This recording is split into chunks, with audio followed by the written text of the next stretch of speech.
The financial services industry is one of the most important industries in Hong Kong. It is an essential part of finance in the world. By working in the financial services industry, you'll be part of something that makes this city great.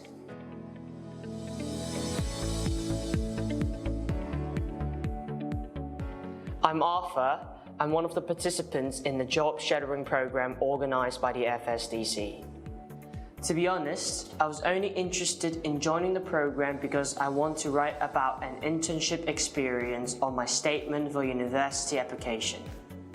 However, shortly after participating in the program and following Dr. Au and Rocky to meetings for a few days, I realized that this program is more informative and interesting than I think it is. I was able to sit in on several committee meetings with senior management of some of the biggest firms in the financial services industry and listen to their views on the new economy and improvement Hong Kong can make as a market. It is a rare opportunity since it is very uncommon for a teenager like myself to be in meetings with senior management of so many different firms. I was able to lay hands on some of the hottest topics in the financial services industry, such as ESG and fintech. It helps me broaden my vision, and I believe this will help me throughout my university and working career.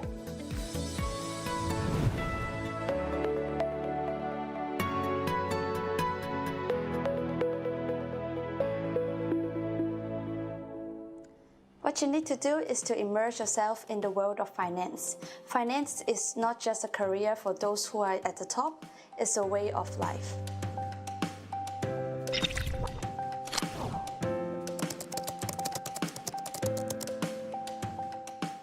Hello, I'm Millie, and I'm an undergraduate under Polytechnic University and a student intern under Market Promotion Team in FSDC.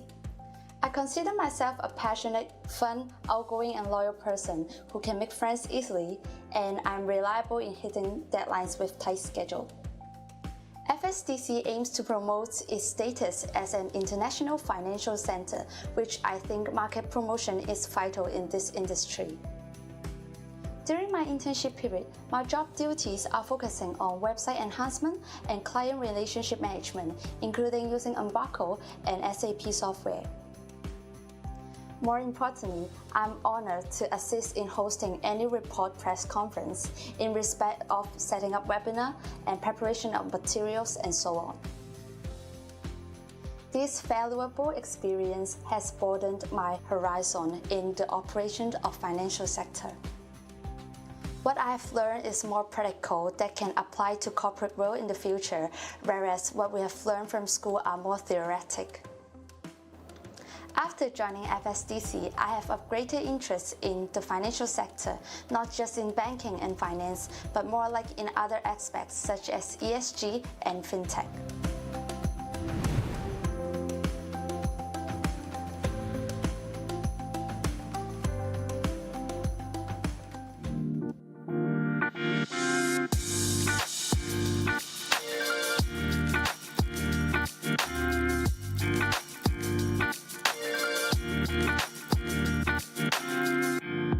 I'm Edison Wang. I studied finance at the Chinese University of Hong Kong.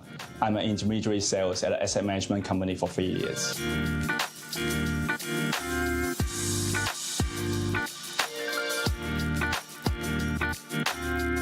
The finance industry in Hong Kong is constantly expanding and advancing, and it therefore creates a high demand for young professionals.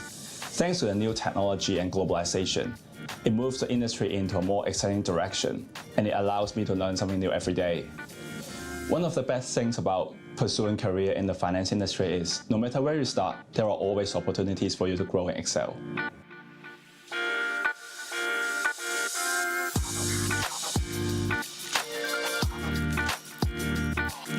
It is very likely the first time you meet an interviewer, so you have to get well prepared and try to impress the interviewer within a very short period of time.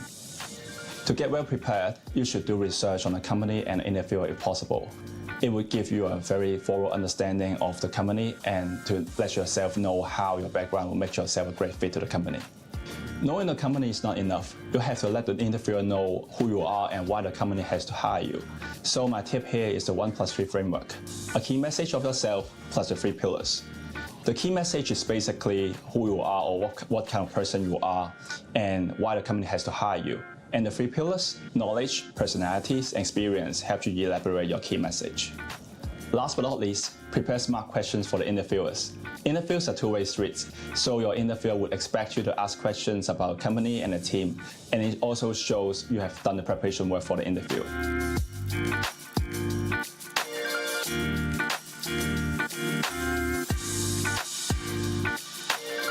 Well, we are talking about a career life of longer than 30 years, so you must have a good idea of why you like your job or what motivates you to get up early for work every morning.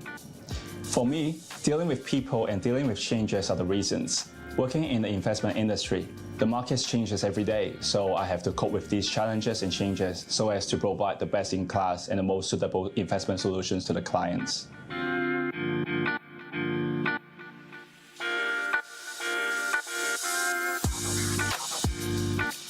For me, personal network and knowledge are the keys to success. I took the CFA exam right after my graduation. It helped me to enrich my knowledge in the industry. Also, you have to keep abreast of what is happening in the market.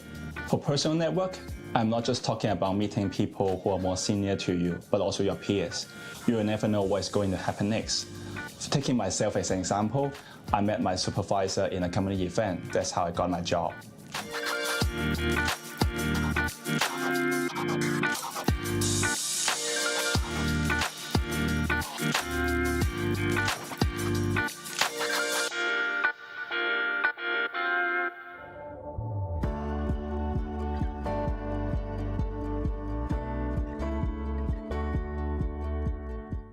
I'm pleased to say that we are making our job shadowing session a regular program after the encouraging responses to our pilot run last year. Successful applicants can shadow senior management and executives of selected financial institutions for a day. They will be able to gain a good understanding of various job functions in the chosen financial sector. We hope you are as excited as we are about these different new initiatives. Investment banking is obviously something of interest to many students. Hong Kong is also, like a key beneficiary of a thriving investment banking industry. For that, in the past 12 years, Hong Kong was the #1 capital formation market globally, really, for 7 years out of the past 12 years.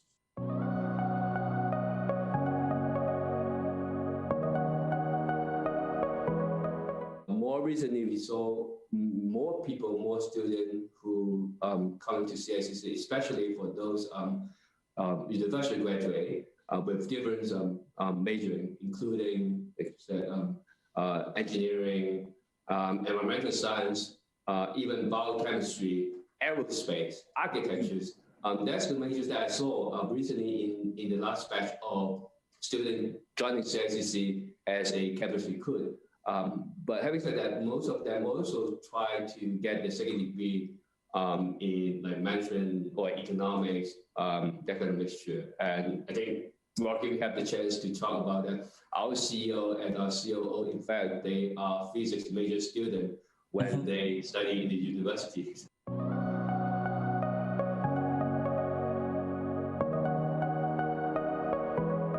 The difference between investment bank and investment banking. So the bank itself is an investment bank. So CICC is an investment bank.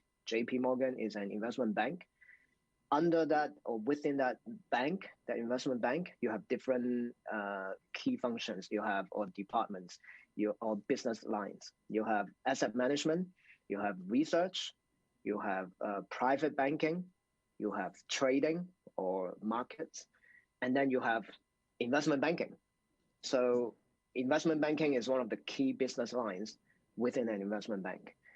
And then within investment banking, you have different teams. You have M&A, you have ECM, you have DCM, you have corporate finance, you have derivatives.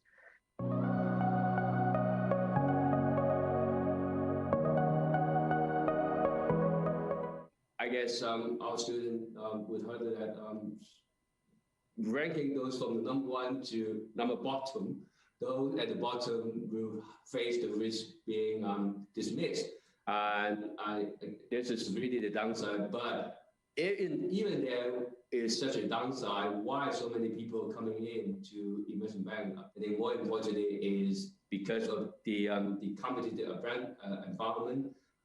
We have always been challenged to stay something new, to break through, to make some breakthrough. So I think that kind of satisfaction, that kind of steep learning curve, as I said in the very beginning, is the very attractive, the attractiveness of staying in the bank.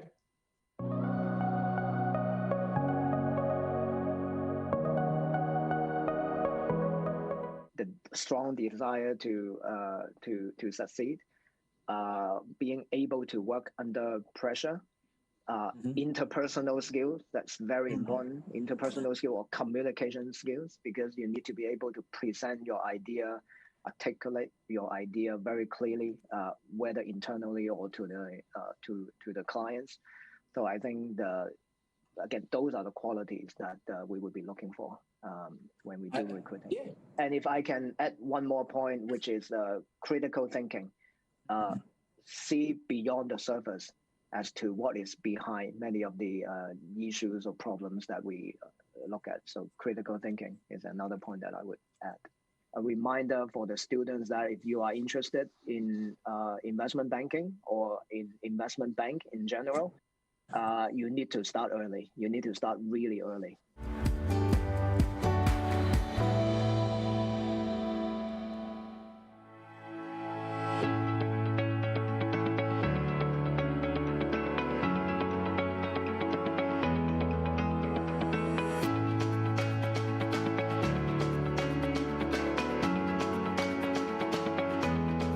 Despite the uncertain and challenging outlook in the global markets, there is this sector within financial services which continues to thrive. That is the asset and wealth management sector. So for the frontline jobs, it involves two types. Of course, fund managers, portfolio managers, which a lot of people would like to be. That means the people that are investing into the market. So even with the investment division, there are jobs like portfolio manager, research analyst, quant analyst, and maybe a trader. So you have a spectrum of work. The second part of the front line are more the client servicing, business development type of jobs. So there's jobs involved like sales, marketing, client servicing, or even product development. These are more to do with interaction with directly with client needs. For this job, we are also separated into more what we all normally call the retail type. That means you are more to market the mutual funds that general investors can invest into, or into the institutional type of business where it is more for segregated mandates. That means your targeting clients are more of the institutions. If they are, very passionate about investment, very passionate about customer service in this field, then I think during a casual conversation, I could have spot that quality. And also, I would love to see a team player, because this is a person that I'm going to work with for most of my day. We always joke that we spend more time with our colleagues than with our family, because we work very long hours. So you want to pick someone that you like to work with, and most of the time that the person that you like to work with is a team player, right? I always told my junior colleagues as well, although you think you're junior, but no one is going to tell you, you should, go photocopy this, or you should tidy up your mailbox, or you should come up with good ideas. Because I think it's up to you to to show your ability and to show me you can be much more than a junior staff, right? So I think it's always important to treat yourself as a team member, as a team player, but you can contribute too. The market is very volatile. It's just like today, you know. The market was up yesterday, and today we had a down market. So, as your portfolio, the performance of the portfolio is up to your client's expectation is something very important. So these are the challenges. So you do not experience every day that you have a client very happy. Hey, thank you very much. Your introduction of your portfolio, I earn a lot from it. No, you receive a lot of calls, maybe. And in fact, most of the time, the client will not call to thank you for your recommendation. But the client will call you to say, I'm not happy with what you are offering or the performance of your funds. So you need to know how to handle this kind of situation. Even though you outperform the market and you beat all your peer fund managers, you only up 10. You know, I can invest in China and be able to earn 30% more. So I think you will always face criticism. It's very hard to please every one of them. So my advice is, you do want to collect feedback and collect comments and listen to criticism, but not be too hung up by it. I mean, sometimes it's really things you need to improve some services, some maybe fund strategies. Maybe you should be more proactive in enhancing them. But sometimes it just you cannot please every one of them. So you have to learn how to let go. Even as we experience very bad economy now with this COVID situation, but I can assure to you the industry is still growing. If students that are interested in this financial sector, there's a lot of things to learn, and you just need to open it yourself, go to a lot of the websites to understand what the rest of the world is doing, and find your interest. And the door is always open, and we have a lot of openings.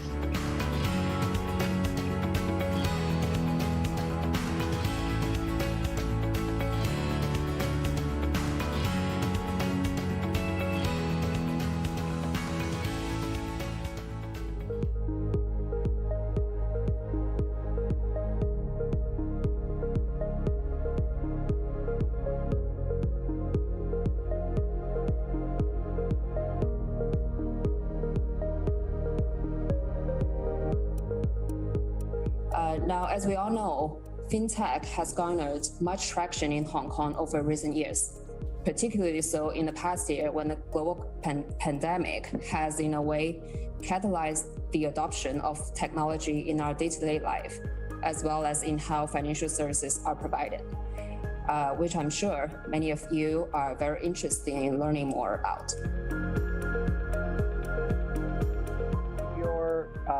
Currently studying in school or want to think about what kind of major you want to go into, coding is one area. The other area is data sciences and data analytics. This is the hottest area, and before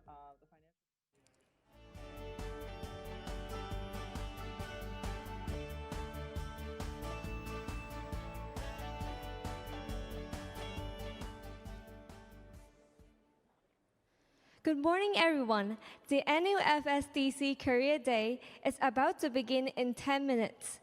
If you have any questions to ask our speakers at each Q&A section, please submit them in the Q&A box anytime. This year, our panelists will pick the best questions from the audience. As a token of appreciation, we will reward winners with free tickets to Hong Kong FinTech Week. So remember to get your questions ready. Don't miss the chance.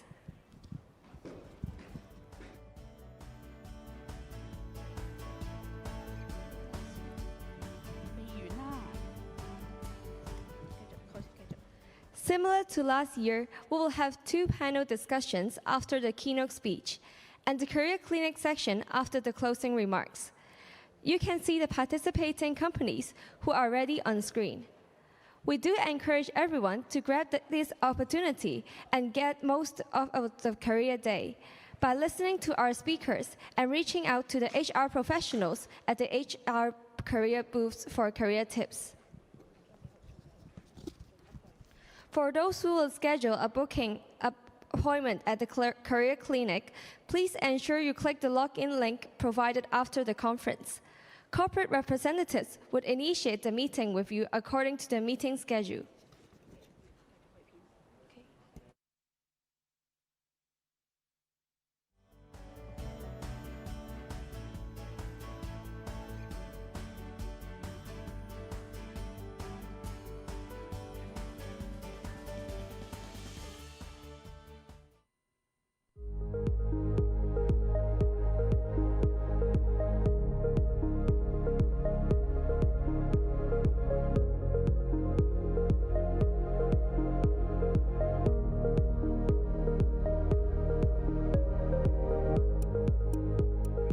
Now, as we all know, fintech has garnered much traction in Hong Kong over recent years, particularly so in the past year when the global pandemic has, in a way, catalyzed the adoption of technology in our day-to-day life, as well as in how financial services are provided, which I'm sure many of you are very interested in learning more about.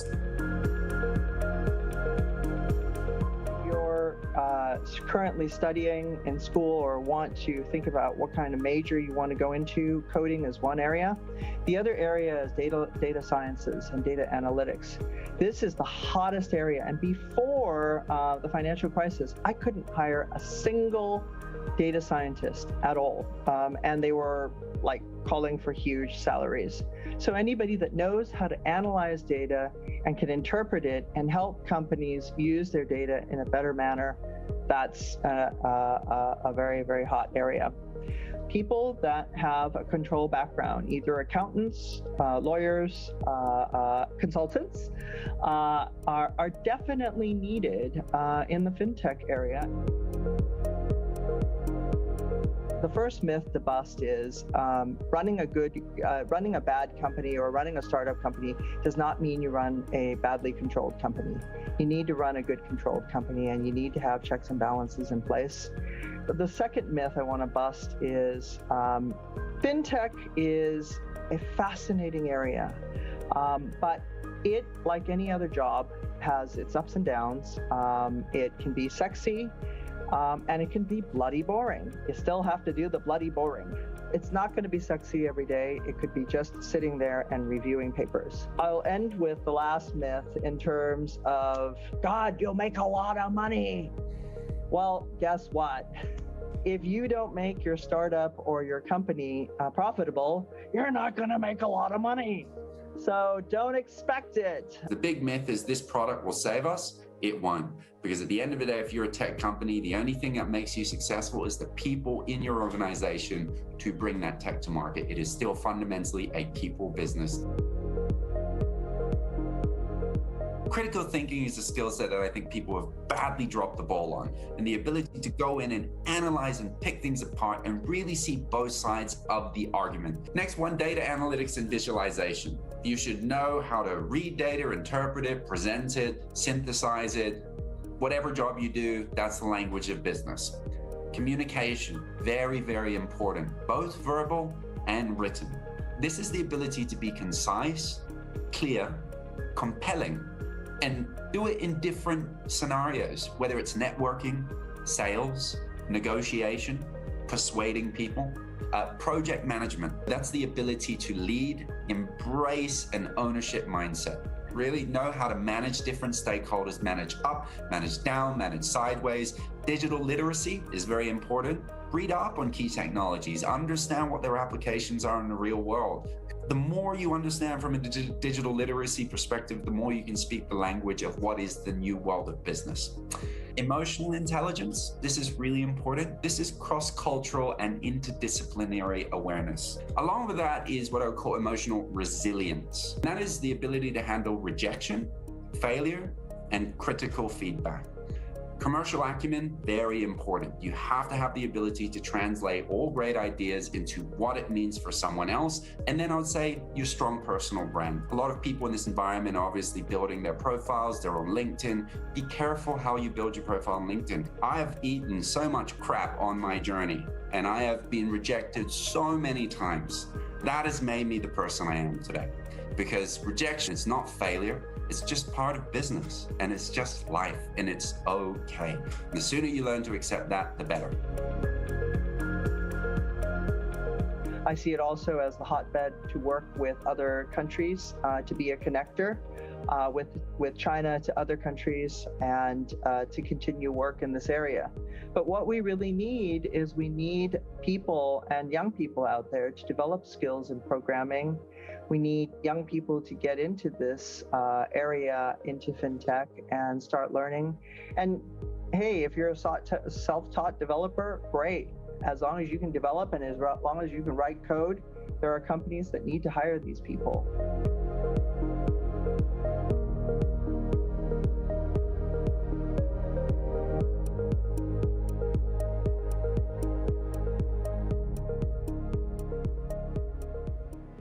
The financial services industry is one of the most important industries in Hong Kong. It is an essential part of finance in the world. By working in the financial services industry, you'll be part of something that makes this city great.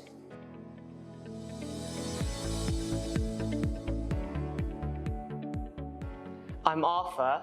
I'm one of the participants in the job shadowing program organized by the FSDC. To be honest, I was only interested in joining the program because I want to write about an internship experience on my statement for university application.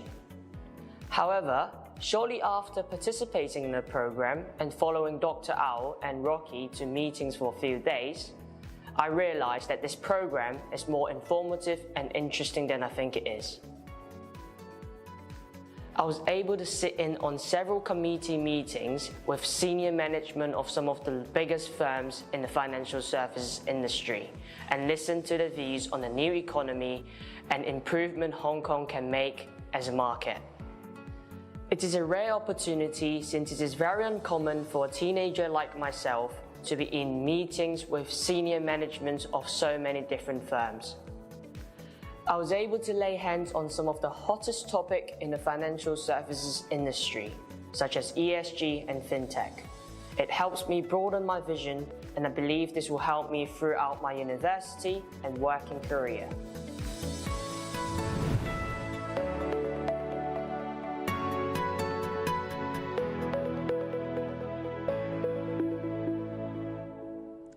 What you need to do is to immerse yourself in the world of finance. Finance is not just a career for those who are at the top, it's a way of life.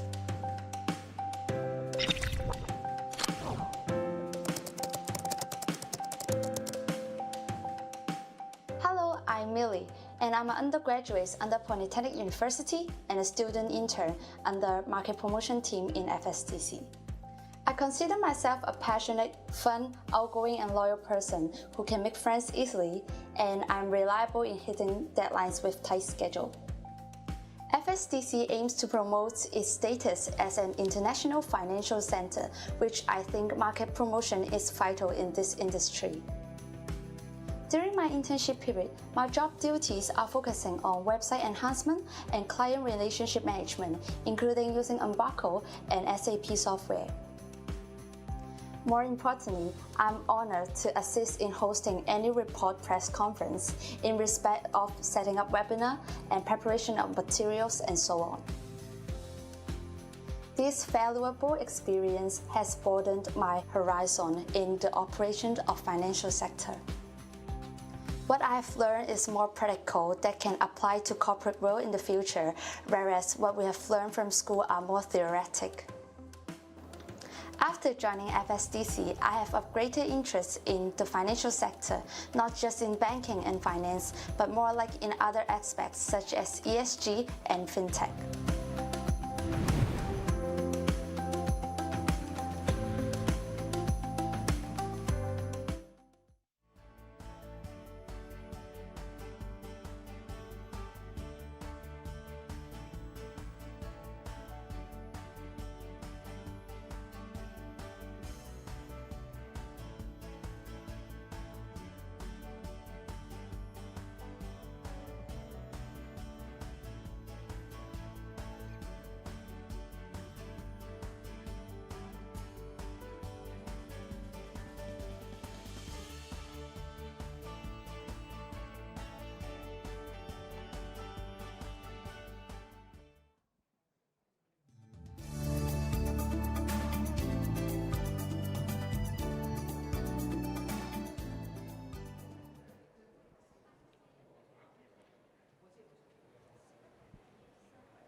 Good morning, everyone. Welcome to the 8th edition of FSDC Career Day. I am Stephanie, a Year 3 student studying Bachelor of Business Administration in Nanyang University. Thank you very much for joining us this Saturday morning virtually. I had the opportunity and the privilege to work as a student intern for the market promotion team in FSDC early this year. The internship program is a great bridge for graduates to the workforce. The knowledge I learned and experience I had helps me to pursue a successful career in the financial services industry upon graduation. The Financial Services Development Council, FSDC, has supported the financial service industry of Hong Kong through developing the core competence and knowledge of its practitioners. With COVID impacting the global economy today, it is important for us to understand how to move forward in the post-COVID era. Understanding that many of you would like to be part of the industry, FSDC continued to organize Career Day annually to assist tertiary students and young professionals to provide students with a deeper dive into different jobs and segments within the industry through experience sharing by leading practitioners. Thank you to many companies for supporting this FSDC event to help students develop their career. We hope students can bring home their precious knowledge and insights today through the sharing from our top and experienced practitioners in the industry. We also hope that you can get the most of the advice given by the HR professionals in the Career Clinic section, thus equipping yourselves with the skill set and enhancing your competitiveness. Before we get to learn from the impressive speaker, may I remind all of you to submit your questions in the Q&A box during each panel discussion.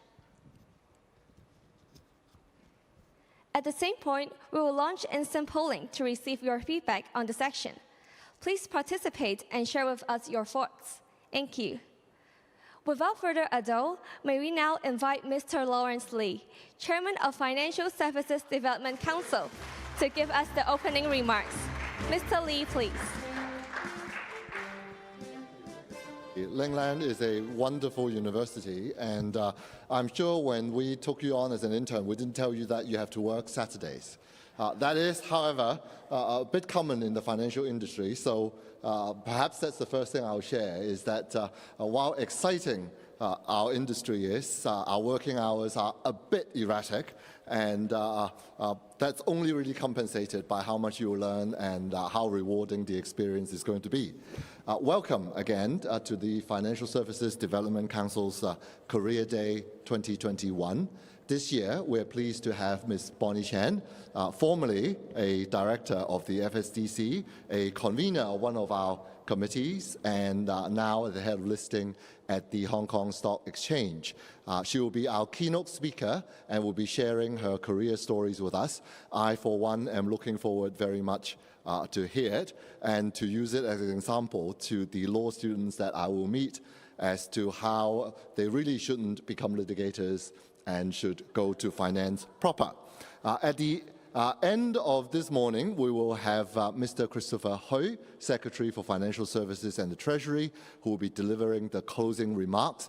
We have deliberately put him at the end because our whole message is come to finance, don't join the government. Taking this opportunity, I would also like to extend my gratitude to all the other industry leaders who will be sharing their experiences with us this morning, and we have two panels which we'll turn to very briefly. Today's Career Day is the 8th Career Day organized by the FSDC, and the second time we're doing it virtually. Much that we would like to meet all of you face to face, and I will certainly take a point of looking at the screen and trying to make eye contact with some of you. I understand that unlike universities, we are not requiring you to turn on your cameras. Maybe in future we will devise something of the sort to make sure that you are truly attending this event. Without the personal touch, it does take quite a bit away from finance. Finance is a people business, and that personal touch really makes a difference. There is, of course, also a very large part of financial services that is quantitative, that is data-driven, and that is study and due diligence. But at the end of the day, it has to be capped by the personal touch, and it is with all of you joining the financial services profession that will continue Hong Kong's success as an international financial center. So in that respect, this Career Day, as well as the human resources and career development work that the FSDC spend time on, is very much part of our brief in promoting Hong Kong's competitiveness and sustainability as an international financial center. Now, if 2020 is a year of disruption, when I stood up here to speak last year, 2021 is, I'm glad to say, a year of steady recovery. We are definitely finding our footing amidst a fundamental paradigm shift. That shift included, in the most visible way by now, how we are all very, very used to Zoom, down to the point where I think even telecom is being phased out, and I am now routinely doing Zoom calls instead of telecoms. So it does prove that change is inevitable, but I'm reminded that there is a complementary second part to that saying of how change is inevitable, and that is growth is optional. For you, it is not, I'm afraid. Growth is not optional. For Hong Kong, I'm afraid growth is not optional. And as we face change, we will need to learn to never stop learning and never stop growing. And in that respect, I would like to tell you that the FSDC is very much with you in this whole journey. In the past 2 years, we have attached ever higher priority to human capital and talent development. We are going ahead full steam to continue with our career support for students, young professionals, and others, to help them smooth out and explore some of the new career opportunities. We recently put out a blueprint paper called Careers for Tomorrow to identify some future-proof job opportunities. That's actually a very, very odd way of putting it, future-proof. Perhaps it is trying to communicate the idea that future is ever-changing, and so when you look at job opportunities, you do not only need to look at the future, but to find ways to handle a future that is not necessarily going to be predictable. Another major thing that we have done in the last year is a program called FIRST, Financial Industry Recruitment Scheme for Tomorrow. It comes with money. I learned when I was a student that a career talk is all very nice, career counseling is all very nice, but it is always good to put some money on the table and to put the money where your mouth is. And we did exactly that with the entrustment of the government. We put money together, we put a program together to support youth as well as young professionals in starting in the financial services industry. Now, without any further ado, I should just recap to say that choosing a career might be overwhelming. I may perhaps have a baby face and look like I still remember those days. It was a very, very long time ago, but I do remember how difficult it was, and not only was it a career for myself, it was also some geographic consideration, and I remember having long talks with my parents who wanted me to take more traditional careers, and I actually ended up having to tell them that I thought the future was going to be about IQ and not necessarily skills, something which 30 years down the road, I'm happy to say I have been proved right, and my parents have been proved wrong. So in that respect, take what the future leaders, the industry leaders you will be hearing in the next couple of hours intently, but at the same time with a grain of salt. Some of them, definitely not Bonnie, but perhaps others, I will not name, are a bit old, and their advice are not necessarily what will come up in the future, but one, of course, looks to the past, share the wisdom. You add your own mix, you add the uncertainty that you will have to face, and happy career starting.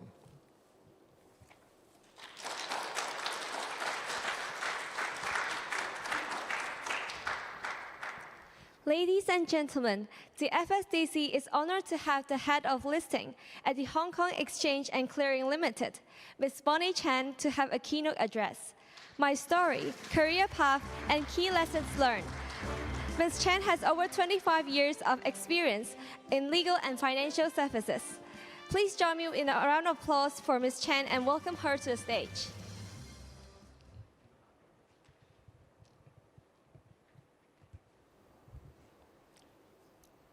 Thank you, Lawrence, and good morning, everyone. So I've been asked and invited by King to talk about my story, career path, and key lessons learned. Every time people ask me to talk about my career, I usually ask them, how much time are you going to give me? Because first of all, it's already almost 30 years since I started working, and I've taken a pretty convoluted path in terms of my career building. So I was told I have 10 minutes, I better get started. So first of all, my career, my story, pretty similar to a lot of you. I was born and bred in Hong Kong, did most of my education in Hong Kong. I graduated from the Hong Kong U Law School in 1991 with an LLB and then 1992 with a PCLL. And then I decided that I didn't want to start working right away. So what I did was I went to the United States and I did a year at Harvard Law and got my LLM there. Then, I have no more excuses. I had to start working. And so, naturally, because I have my law degrees, I joined a law firm, Deakins in Hong Kong, and started my traineeship. It was a 2-year traineeship, and, I learned a lot. Then I got a little restless. I thought, hey, I'm still very young. Why don't I try something else? Conveniently, when I was in the US, I got my New York bar, my law qualification. And so I joined a US firm. And I was very, very lucky that, they sent me to New York for a year. And so, I got to see a different economy, a different market. And then I got restless again. And I thought, hey, China is opening up. I, heard that my friends are traveling, into China, doing all sorts of business trips, frontline stuff, right? And so I decided to come back, and it was in the mid-90s. So you don't need to protect my age, Lawrence, I'm giving it away already. So I came back, did a few more years of law practice, and then in the year 2000, I got a very different opportunity.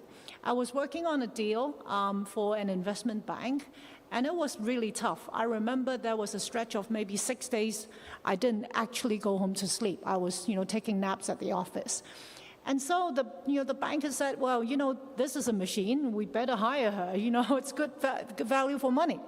So they said, do you want to be an investment banker? And say, well, do I know how to be an investment banker? But then, they told me it's a 40% pay rise. I say, yes, of course, happy to do it. So I became an investment banker without really knowing what I've signed up to. Now, timing was terrible. It was in the summer of the year 2000. I was supposed, to be covering the Asian market, doing deals, but the internet bubble just bursted on me, right? So by the time I started my career as an investment banker, unfortunately, there were no deals to be done. And I remember at the time, the only market with any deals, it's Taiwan, because they have a semiconductor industry and they are still sort of, raising capital to fund the upgrading, of the technology. And so I started commuting between Hong Kong and Taiwan for 3 years. I remember there was 1 year I did about 160 trips to Taiwan in 1 year. But it was okay. I was young at the time. But, things turned from bad to worse. And by 2003, SARS hit. So, the only market with any deals to be done, Taiwan, no longer turning out deals. So as a result, I have to admit defeat. I left investment banking proper, and I was offered a job at Morgan Stanley to be an in-house counsel covering capital markets. So I thought, good compromise, right? I can do a bit of, legal practice, but in an investment banking setting. Perfect. So I joined. And that's when the market picked up again. And I was covering the entire Asia. And the definition of Asia is everything from Australia to India, I remember. And so it was pretty tough because, I have to wake up, 3 hours ahead of everybody because that's the Australian time zone. And 2.5 hours, I have to end my day 2.5 hours after everyone because that's the Indian time zone, plus headquarters in New York. So I have to stay up for the conference calls and, there was no Zoom at the time. And so I thought, well, it's very rewarding. I learned a lot, but look, life is tough. It's basically around the clock. And I did that for another 3 years until one day another opportunity presents itself. I got a call from a headhunter and they said, hey, the stock exchange is looking for the head of IPO. Do you want to be a regulator? My immediate reaction, over my dead body. Because, I was thinking regulator, it sounds so boring, right? What do? They write regulations? Then, I met the headhunter. She gave me more information. I met the head of listing at the time, Richard Williams, and the conversation went well. So again, taking a leap of faith, I joined the stock exchange for the first time. And it was really a lot of fun, right? I was vetting IPOs, I was giving people approval, recommendations, and I was actually writing new chapters in the listing rules. That's cool stuff. And I did that for 3 years. You guys are seeing a pattern now. Every 3 years, I want to do something else. Then, in the year 2010, I was offered something, another opportunity, yet another opportunity. It was a law firm, Davis Polk. They were trying to start a Hong Kong practice, Hong Kong law practice. And they asked me, do you want to do it? And my immediate reaction is, do I know how to do it? I mean, when I left law back in year 2000, I assumed I will never be practicing law again. But then they said, hey, this is, you're the perfect person to do it. And then, I think eventually the curiosity prevailed and I jumped on it. And this time I didn't do it for 3 years. I did it for 3 times 3 years. So I spent 9 years. I built up a practice for them from scratch, hired a lot of people. The firm grew from 30 lawyers to 100 lawyers when I left. So, it was very, very satisfying. And then, last year in January, I came back to the stock exchange and I became head of listing. So, this time I don't have to vet cases, but, I have a much bigger portfolio. And I continue to write a lot of new chapters, the latest one being SPACs, as some of you might have heard. Okay, so, that took about 2.5 minutes to go through my career. I better, get on with, the key lessons learned. Now, when I think about the key lessons, I was preparing for this speech, and I reflected on the 30 years career I've had so far. Then it brought back memories of a book I read 30 years ago exactly, when I was about your age, for the students dialing in. And I thought, that book taught me everything that I need for my career. And in fact, the title of the book is All I Really Need to Know I Learned in Kindergarten. All right, and I'll go through it very quickly. So, disclaimer, I'm not going to give you any silver bullets. I'm not going to dish out any practical tips. But, I'm going to tell you that you really already have the skills you need for your career. And what are they? All right, so this is the list. This is not my list. This is the list of the author, Robert Foam. And there are 16 points. And I'm going to show you, and then I'll summarize it into 5 key lessons. So I'm not going to recite them, but, take them in. This is what they learn. I don't know what, kindergartens teach these days, but essentially these are the things. Okay, so let me summarize. First lesson, build and protect your reputation, right? So, don't take these points literally, please, right? It's metaphorically. Share everything, play fair, don't hit people, put things back where you find them, clean up your own mess, and don't take things that aren't yours. Say sorry when you hurt somebody. Okay, what's the relevance? I think it is really about, how you build your personal brand in Korea. Building up your work ethics, taking ownership, assuming responsibility. And I have one big important message for you, is that with your career, your reputation is your biggest asset. And on the flip side, if you have a bad reputation, that's your biggest liability. And other than building your personal brand, I do want to sort of recommend that everyone think about how you become a go-to person for at least one thing, right, in your career, especially when you're starting. You want people, right, your colleagues, your boss, to recognize for something, to recognize you for something, right? If they have this particular thing they want to do, they immediately go to you. You're the absolute go-to person. That allows you to really build your personal brand and protect your brand, okay? Your reputation will last your entire career. So that's very important. Second lesson, expect surprises, bad or good, okay? So here are the 2 points. Be aware of wonder. Remember the little seeds in the styrofoam cup, the roots go down, plants go up. Nobody really know why, but we all like that. And then, the second one is a little grim. But what I want to say is, I think these days, everyone tends to want to only do things when they are 100% prepared, right? You're always, your parents prepare you when you're at school, you get a medal for doing anything, right?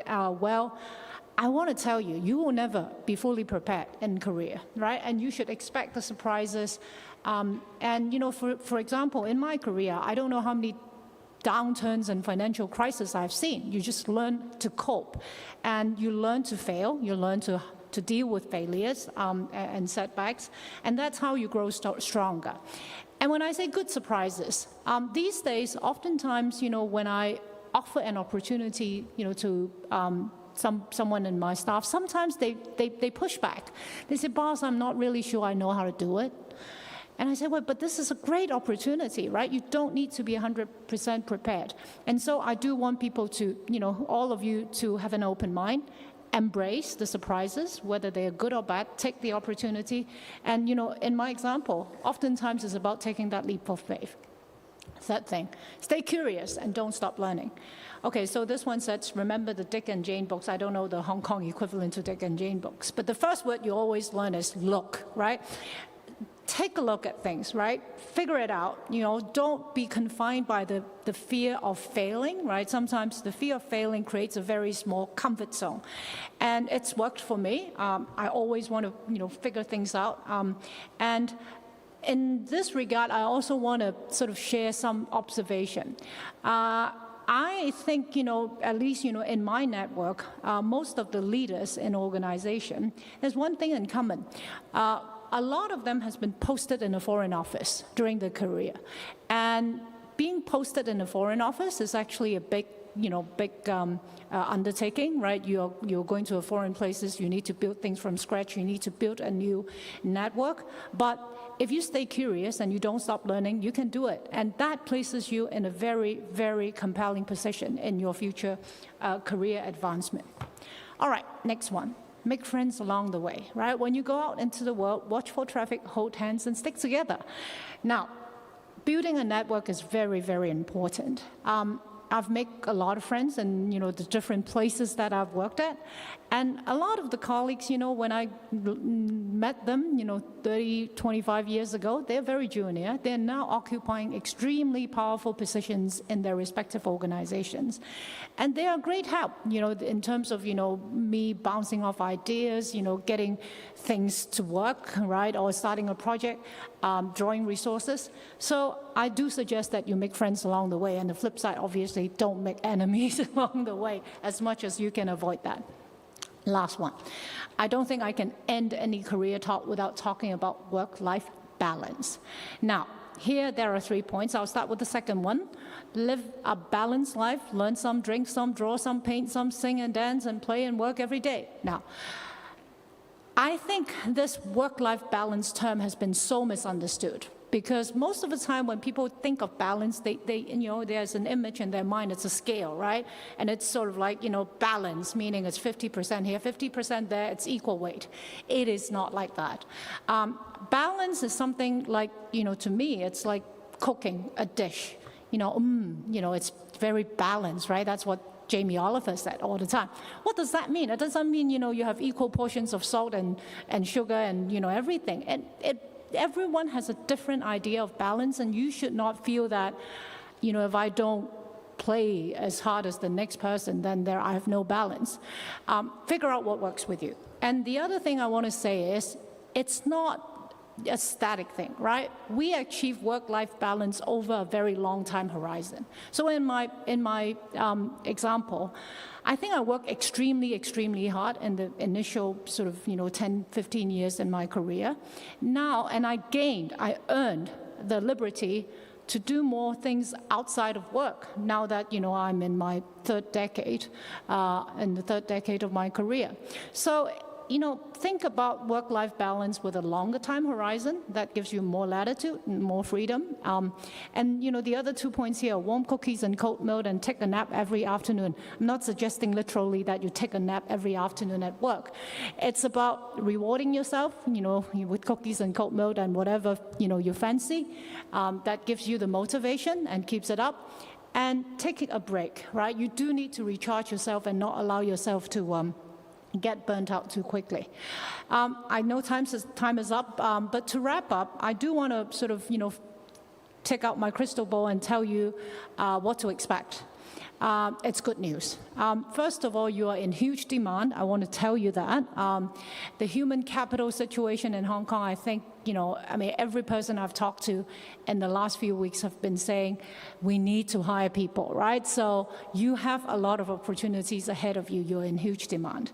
And I do suggest that you pay a lot attention to a few areas. And in fact, in the upcoming panels, the two of them are talking about two up-and-coming themes. One is fintech, the other one is ESG. These are huge areas which will be taking or demanding a lot of talents. And I think, you should really have an open mind, see what is there to, for you to explore. And I'm sure you'll find a very fulfilling career in those areas and, in the broader financial services sector. So with that, I end my speech, and I wish you every good luck in your career hunting. Thank you.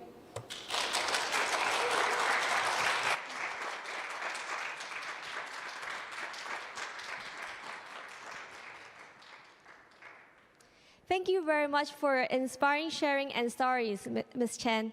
Your story is a valuable guide for us to make our successful career plans. Coming up, we'll be watching part 1 of a video about job interview advice before moving to the first panel discussion for fintech. The video will be played in 3 parts, and I hope everyone will learn about the do's and don'ts during the interview.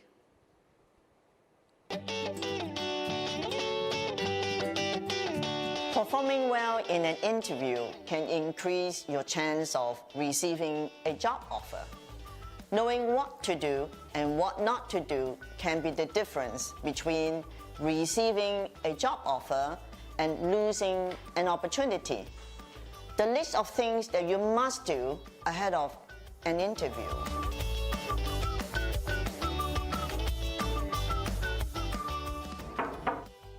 Please come in.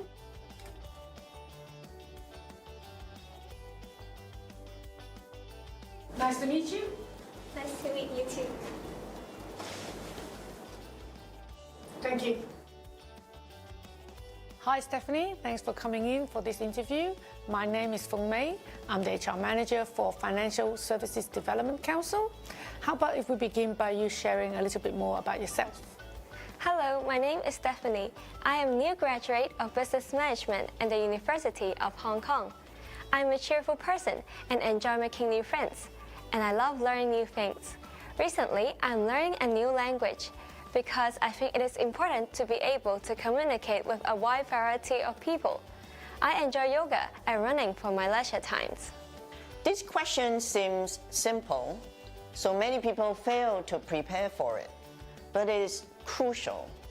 Many job candidates make the mistake of answering this question with talk of something personal. Some even launch into the life story, starting with the hometown and continuing on through their college life. These are tips on responding. Highlight your personality. Identify what you have to sell. Mention past experiences. Prepare some examples ahead and proven success as related to the position. Focus on strengths and abilities that you can support with examples. Practice your answer. Don't memorize it.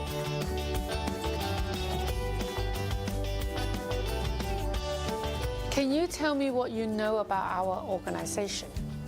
Financial Services Development Council was established in 2013 by the Hong Kong SAR government as a high-level, cross-sectoral advisory body to engage the industry in formulating proposals to promote the further development of Hong Kong financial service industry and to map out the strategic direction for the development.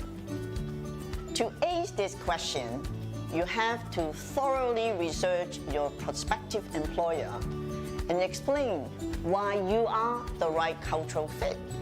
A good starting point is to read the company's mission statement to see how your experience and background have prepared you to support the company's goals. Be prepared. Research its organization culture in depth. Focus on the organization opportunities for future growth and how you can contribute to it.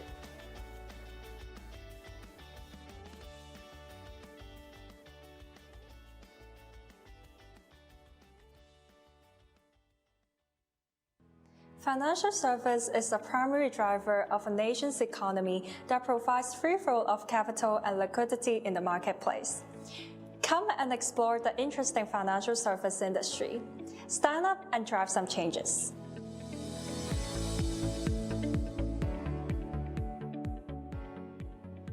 I'm Haley, an incoming Year 2 student majoring in Global Business and Information Management at the City University of Hong Kong.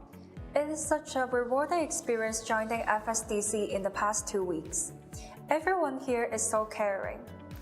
They are willing to teach you no matter you have or don't have questions. At the end of every meeting, directors will come over and explain on the technical terms that we cannot understand during the meetings and make sure that we are learning something out of it. I will also say I have learned a lot more about the financial industry in FSDC as well. As the bridge between the government and the financial industry, FSDC marks the closest eye into the current trend. I didn't know ESG, family office, and SPAC were so popular talk until I came here. FSDC allows me to follow the business trend and have more insight into the finance industry where I want my future career to take place. I certainly recommend everyone to join the job shadowing program here.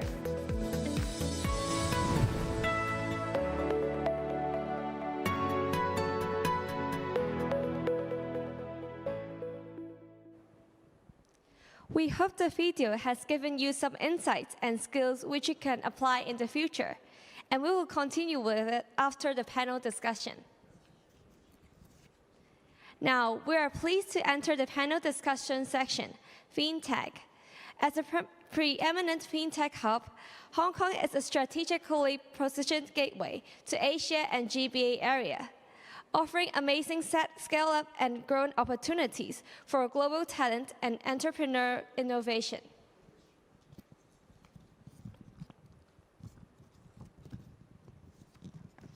We are honored to have senior executives from the HKSAR government officials, investment bank, virtual bank, and digital assets management to discuss the development in fintech nowadays and how they may affect the future of financial industry. If you have any questions to our speakers, type them in the Q&A box. If the questions are chosen, you can have a chance to win the tickets to Hong Kong FinTech Week. Now, please allow me to introduce the moderator of today's first panel discussion, Ms. Angelina Guan. Ms. Guan is the Senior Advisor to the Board of HashKey Group, and she had held Chief Operating Officer and Director positions in various global financial services companies.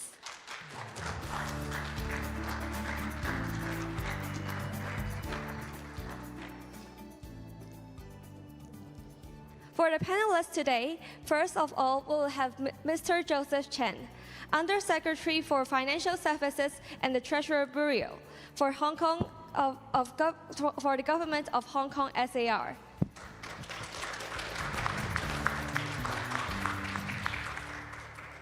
Next, we will have Mr. Roxan Hu.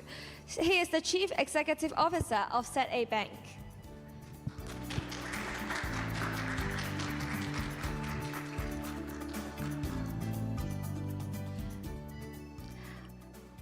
Our third panelist is Ms. Tahiri Herman, the head of PayMe from Hong Kong and Shanghai Banking Corporation Limited.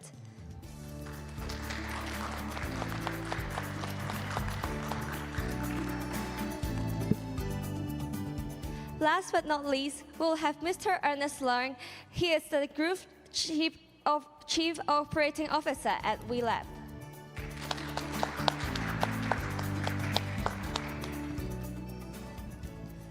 Now, let me give the floor to Ms. Guan to operate the discussion of the panel on fintech today. Ms. Guan, please. Good morning. Good morning, panelists. We're so honored today to have you all, and we're looking forward to hearing your insights. So I'm going to try to give the best in terms of the most time for you to just give your personal experiences to our viewers today. So viewers, we have this great program called Slido. If you have specific questions or would like to ask questions specifically to our esteemed panelists today, please do type your questions in, and I'm going to be fielding your questions with them too. So take this opportunity to do that. So we have Joseph, the Undersecretary for Financial Services and Treasury Bureau today, and I'm going to ask Joseph to kick off. Joseph, what is the government's vision and strategy for fostering the development of fintech in Hong Kong? What's the blueprint and what are your plans? Sure. Thank you. Thanks, Angelina. It's great to be here today with all of you. Well, first of all, let me set the scene to talk about the talk about the strength of Hong Kong as a fintech hub to begin with. Well, as you all know, Hong Kong is the leading international financial center in Asia. We top the league tables across equities, bonds, insurance, or wealth management in Asia as well. So very naturally, most of the financial institutions, they would set up the Asian regional headquarters here in Hong Kong. And also, a lot of firms, multinational firms, would also set up their biggest Asia's presence here in Hong Kong as well. So for fintech companies, very naturally, they would enjoy tremendous access to potential clients, to potential investors, and to potential business partners. And that's why we see so many fintech companies choose to set up the business here in Hong Kong. And also, traditionally, as always, we are always the gateway to mainland China from the rest of the world. So that also help fintech companies from other places to use Hong Kong as a platform to penetrate into the mainland China market, and at the same time to help fintech companies from mainland China to use Hong Kong as a springboard to attract foreign investments or also to tap the international client base as well. So that's always been kind of like our natural strength as an international financial center and for fintech hub as well. In terms of the policies from the government, we apply a multi-pronged approach to advance the development of our fintech sector. Well, first of all, we enhance financial infrastructure as well as regulatory and market environment to build a more vibrant fintech ecosystem. One example is that earlier this year, we launched the fintech proof of concept study scheme. So what we do is we encourage fintech companies to partner with financial institutions to more actively develop new products and new services. And so far, this scheme, we have already approved 93 applications this year with an amount of around 10 million subsidies. So it's very well received. Secondly, we provide support to financial services practitioners and also students to nurture more fintech talents. One example is that last year, under the Anti-Epidemic Fund, we actually launched a fintech anti-epidemic scheme for talent development, which the government actually sponsor 1,000 full-time fintech jobs with a 10,000 Hong Kong dollars per month for the employer for 1 year period, so that the fintech companies can use the subsidies to hire fintech talents. And in a very short period of time, we attracted over 1,000 applications already. So that's also very well received. Thirdly, we facilitate closer collaboration with the mainland and overseas jurisdictions on fintech adoption and cross-border or cross-boundary application. So, for example, with the mainland, we are exploring or studying the application of ECNY. Actually, the first phase of pilot testing between Hong Kong MA and also PBOC's Digital Currency Institute went very smoothly and was completed already, of using ECNY for cross-boundary payments. And now we are exploring with PBOC on the second phase of testing, which will include FPS and also include more Hong Kong banks to be participating as well. And fourthly, we also focus on promoting Hong Kong's strengths of fintech to overseas and mainland counterparts. So one prime example is that the FinTech Week, as mentioned by MC earlier today, will be held in the first week of November. This year is already the 6th edition of FinTech Week, which we expect over 250 speakers, 400 exhibitors, and 30 delegations from over 100 economies to join us. So it will be a great event for the fintech practitioners, for regulators, potential partners, and investors to exchange ideas and to form business ties as well. So all in all, you'll see that we have a wide range of initiatives to push for fintech development in Hong Kong. And I'm glad to say that today we are home to over 600 fintech companies and startups that include wealth tech, reg tech, blockchain, so on and so forth. And in terms of virtual banks, we have 8 licensed virtual banks already. We have 4 virtual insurers in Hong Kong as well. And also, according to the Global FinTech Adoption Index, we actually have 67% in 2019, a level which is actually higher than other major markets such as the United States, France, and Japan. So we believe we have the right platform for fintech companies to foster, and in return, of course, that should provide a lot of opportunities for our next generation to develop a career in fintech. Thank you. Joseph, I cannot agree more about what you said in terms of the exciting parts about Hong Kong and how we're growing as a fintech center. So without further ado, I'm just going to ask some more questions and come back to you with some more about what the government will be doing. And I have to put in a plug for FinTech Week. It's going to be really, really exciting this year. So for all of you out there, if there are student tickets, please do get involved in FinTech Week and get involved and learn. So Ernest, you're the COO of WeLab, and you're on the coalface of what's going on in fintech. What are some of the latest market trends that you're seeing as a chief operating officer, as WeLab, as a part of this whole ecosystem? And Joseph just painted a great picture that makes this so exciting. Please tell us. Great, thank you. Great to be here, and thanks for that question, Angelina. Well, ultimately, fintech is a combination of technology, financial services, right? It's a way to provide a much better experience and a new experience to the end consumer at hopefully a much more efficient ability to set it up. Now, in Hong Kong, we can't not talk about fintech without mentioning of the virtual bank.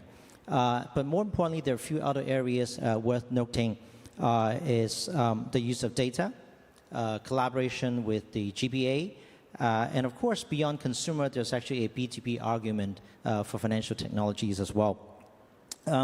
Credit to the government, the Hong Kong government, of course, the HKMA.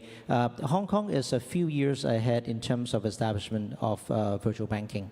What that means for the workforce, what that means for young individuals entering the workforce today is the immense head start and opportunity that you will have. I think early in the keynote speech, Bonnie talked about mobility, talked about the ability to work outside of Hong Kong. For joining virtual banking in Hong Kong, you would start to have the experience of not just the theoretical application, but practical use of the technology, data, consumer insights, consumer behavior. And most of these experiences will be very beneficial and much needed, in fact, as the rest of Asia also jump onto the bandwagon of virtual banking. So being on the forefront of the technology and the application will give you a much better leg up in your career going forward. Now, of course, data is one of the most important raw ingredients of any fintech businesses. So the sensitivity to data, the protection of data, the respect of data, the ability to make sense out of what the data means, that's another skill set that's very important, and I'm sure my panelists will be speaking about that as well. Talk about GBA, and Joseph mentioned the policy on GBA. WeLab has the benefit of actually entering into the GBA before the term GBA was formed. WeLab was established in Hong Kong in 2013, and we immediately moved and expanded into Shenzhen in 2014. So the collaboration there, we see two key themes or pillars. One is obviously the ability to enter into the China market and also to serve the 72 million population of the GBA, but really to understand the culture of the workforce, to understand the culture of the consumers in the China market. Obviously, that gives WeLab a big market for which to conduct our business. But equally important is getting a connection to the workforce that is in Shenzhen. WeLab has about 800-900 employees group-wide, of which 500 are actually in Shenzhen, and especially in the Qianhai area in Shenzhen. The importance there is that the cross-collaboration, the skills and experience that one builds up gives us a lot of flexibility between Hong Kong and Shenzhen as and when we grow. Talent is in shortage. I think Bonnie mentioned that you're all in very heavy demand. That's definitely the case. And being an early entrant or earlier entrant into Shenzhen give us an ability to tap into the workforce that are there. At the same time, it gives our Hong Kong colleagues an opportunity to go north and experience and learn what that economy is about, what that workforce is about, in order to continue to contribute back to Hong Kong as and when you decide to return. So once again, the themes are data, virtual banking, and the GBA. Last but not least is the business-to-business opportunity. All right, we always talked about serving the end consumer. The technology behind is actually useful to serve other incumbent financial services company, maybe smaller banks, consumer finance companies, and themes around machine learning, credit assessment technology, privacy computing, federated learning. These are all tools that WeLab has built in the past years where we're able to serve not just the end consumer, but other businesses as well. So do look out for those trends. No, those are great trends, and that really sets the whole stage for all of us, especially being a part of the GBA. Thank you for that, Ernest. So, Darini, you're the interim head of PayMe, a very, very exciting, can I even call it an app, or can I call it a service? But you're head of it right now, and can you share with us how are some of the banks responding to some of the trends that Ernest is laying out, what some of the things that Bonnie and Lawrence have brought up? How are they responding to these trends and balancing their strategies versus the traditional, let's go to the bank, go to the teller, versus virtual businesses? Sure. So, thanks. Thanks, Angelina. Great question. And again, I think the things that Ernest and Joseph have talked about sets the stage quite well for that, right?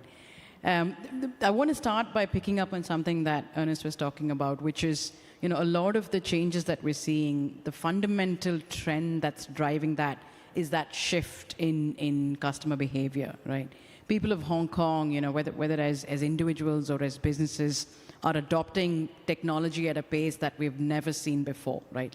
We all know the mobile phone is starting to rule our lives, right? And I think that's driving a lot of the changes that we're seeing, whether it's regulation, whether it's banks, whether it's virtual banks that they're building. So what have large banks started to do to embrace that change?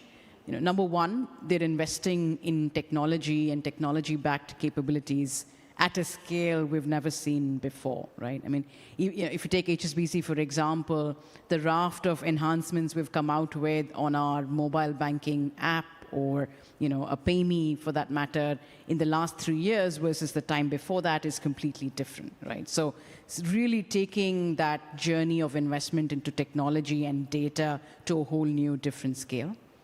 The second things that banks are starting to do is to learn from virtual banks, right? So where the more traditional banks have wealth of experience or a big customer base, virtual banks are a lot more nimble, they're a lot more agile in taking an idea and bringing it into the market, right? The way Ernest was talking about. So large banks are drawing inspiration from that. They're drawing inspiration from fintechs that are out there building new experiences and saying, how can we bring that into the larger institution, into our infrastructure? The third thing that large banks have started to do, and again, Joseph touched upon this in his introduction, is working with fintechs, alongside fintechs, and sometimes even as fintechs, right? So I know, Angelina, you teed it up beautifully. PayMe is almost like a fintech within the HSBC family. It's a small team that builds product and experiences primarily through the app to customers, right? So modeling that way of working, modeling some of the ways fintechs bring innovation into the bank, really working with them to do that.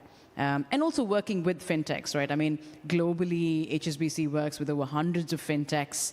We've identified and established processes to be able to bring fintechs on board and work with them in weeks for proof of concepts. So really taking away a lot of the more traditional, perhaps challenges that might have existed and making it a lot easier for that collaboration between banks and fintechs. And the last thing that I want to say, in terms of addressing these trends, if the last few years are any indication, right, it's the pace of change is going up quite rapidly in this area, right? So there's no once and done, right? I mean, if you go back 10, 15 years, large banks would do a big technology rehaul program and then declare success at the end of it and move on, right? I mean, what the world is telling us now is that's not the way to work. It's constant change. It's constant innovation. So it's about how do you continue to interact with fintechs, with virtual banks, with even the I would say, wider industries beyond financial services and sort of continue to learn from that and innovate, right? I mean, at HSBC, for example, one of the things we do is every 2 weeks, we have a speed dating with fintechs, right? Where we exchange ideas, learn from them, and identify areas where we can start working together. So it's about that constant innovation and fertilization of ideas. Thank you. Thank you, Dharini. It's amazing because you're getting a crossover from traditional banks to virtual banks and virtual banks going into traditional banking. Perfect timing for me to ask Ernest, as the CEO of ZA Bank. Thank you very much today, Roxanne, for coming today. And how has the pandemic caused any differences in your business strategy? You're one of the first virtual banks in Hong Kong. How has that changed your business strategy and hiring requirements for virtual banks?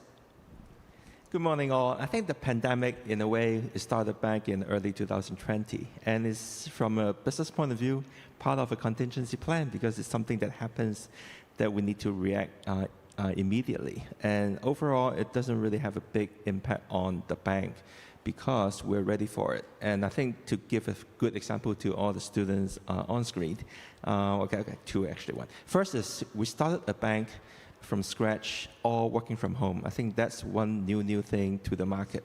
When the pandemic hits, we kick everyone home on the 29th of January. So that's right after Chinese New Year. But then I think if you think about it, well, I have 30 years of experience too. So when we started off work, it's basically impossible. But then technology have allowed us to get everyone working at home safely and securely. So I think that's what pandemic did to us, to basically materialize or monetize the contingency plan. Mm-hmm. And secondly, I think the pandemic has drive up cashless transactions. So people were staying at home. It's actually not an ideal thing to have the pandemic, but then we do leverage on every situation, just like yourself. get on every opportunity, just like what Bonnie said earlier. So I think the pandemic is actually not a good thing, but then we leverage on the situation whereby you see that the cashless transaction in Hong Kong and also the adoption of virtual banking, which I think 3 policy objectives that you all have to remember. First is virtual banks are here to promote fintech and innovation. Secondly is to promote financial inclusion. And thirdly, we're offering a new customer experience. So I think the easiest one is new customer experience because everybody's mobile phone is a branch. So that's a very big innovation for us in Hong Kong. And as Joseph said earlier, it's one of the initiatives of the smart banking. So we're part of a bigger picture. And I think the business strategy in terms of running a virtual bank is first, the new experience on the mobile phone means you can have banking 24/7. And the mobile phone allows you to open an account within 5 minutes. And the latest record we have is 2 minutes. So imagine yourself walking into a branch, getting a ticket, queuing up, filling up forms. That usually are measured in hours. So virtual bank or actually technology allow us to make things more efficient and effective. So the latest record is 2 minutes. So think about the time you save on opening an account with a virtual bank versus the time you save or you spend on going to a branch. Those are the time that we save for Hong Kong and increasing productivity. I think from a virtual banking point of view, some key items that I want to share with everybody is we also initiated debit card. A debit card is a very old medium which haven't been used for a long time, but then we actually think of using a debit card because first is you spend what you have. It's not a credit card. And secondly, we split up into different products. A credit card effectively, from a derivative point of view, is a combination of a debit card, a 1-month interest-free OD, plus a lot of rewards in Hong Kong. So what we did is we actually scrap out the credit part, and then we have a debit card with a lot of rewards. And as a result, we have launched the bank for only 18 months, and our card right now is one of the most active Visa card, even though it's a debit in Hong Kong. So I think fintech drives a lot of things, but then the real theme behind, as Ernest said, is the people, which is yourself. I mean, we need talents in Hong Kong to drive the banking industry and also financial services because it's FSDC, so actually not just bankers, even though we have 4 bankers, I mean, Joseph being an ex-banker. Insurance is also a key thing. So on top of virtual banking, Hong Kong also have virtual insurance. And CA Bank is one who did the first banker insurance collaboration and also with a virtual insurer, CA Insurer. So there are a lot of things that I think every one of you have to stay suspicious and curious and also learn things every day by day. And I think one keynote from Bonnie is work-life balance. It's actually not a one-day work-life balance. It's actually, you have to look at it a bit more longer horizon. And hopefully you all get to know and understand more about us today as well as we learn more from you. Roxanne, you've just covered a ton of questions that actually are coming through the question list. So it's great that you covered all of these topics. And I'm going to come back to the panelists. I'm getting some really nice questions from Raymond, from KS. I'd like to address some of them. And thank you out there for everybody asking questions. But Joseph, I need you to explain a bit more. What kind of support from the government is available to students and professionals who are exploring opportunities in fintech? And what are, I'm addressing a question from Raymond, what are some of the things that regulators and government officials are doing specifically in the area of securities tokens, in the area of financial inclusion to promote fintech? Thanks, Angelina. Well, let me first start on what the government is doing in terms of nurturing fintech talents. Yep. So, as I mentioned earlier, of course, we have the Fintech Anti-Epidemic Scheme for Talent Development launched last year.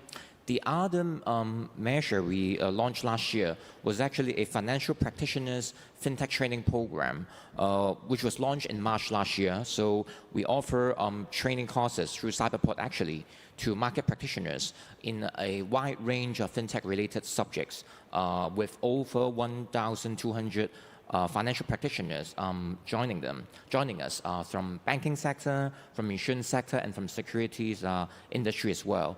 But the thing is, a lot of market practitioners have been performing traditional functions, but as the business evolves, their understanding of fintech is important, and there are also more fintech-related jobs available as well. So it's important to empower them to seize those opportunities.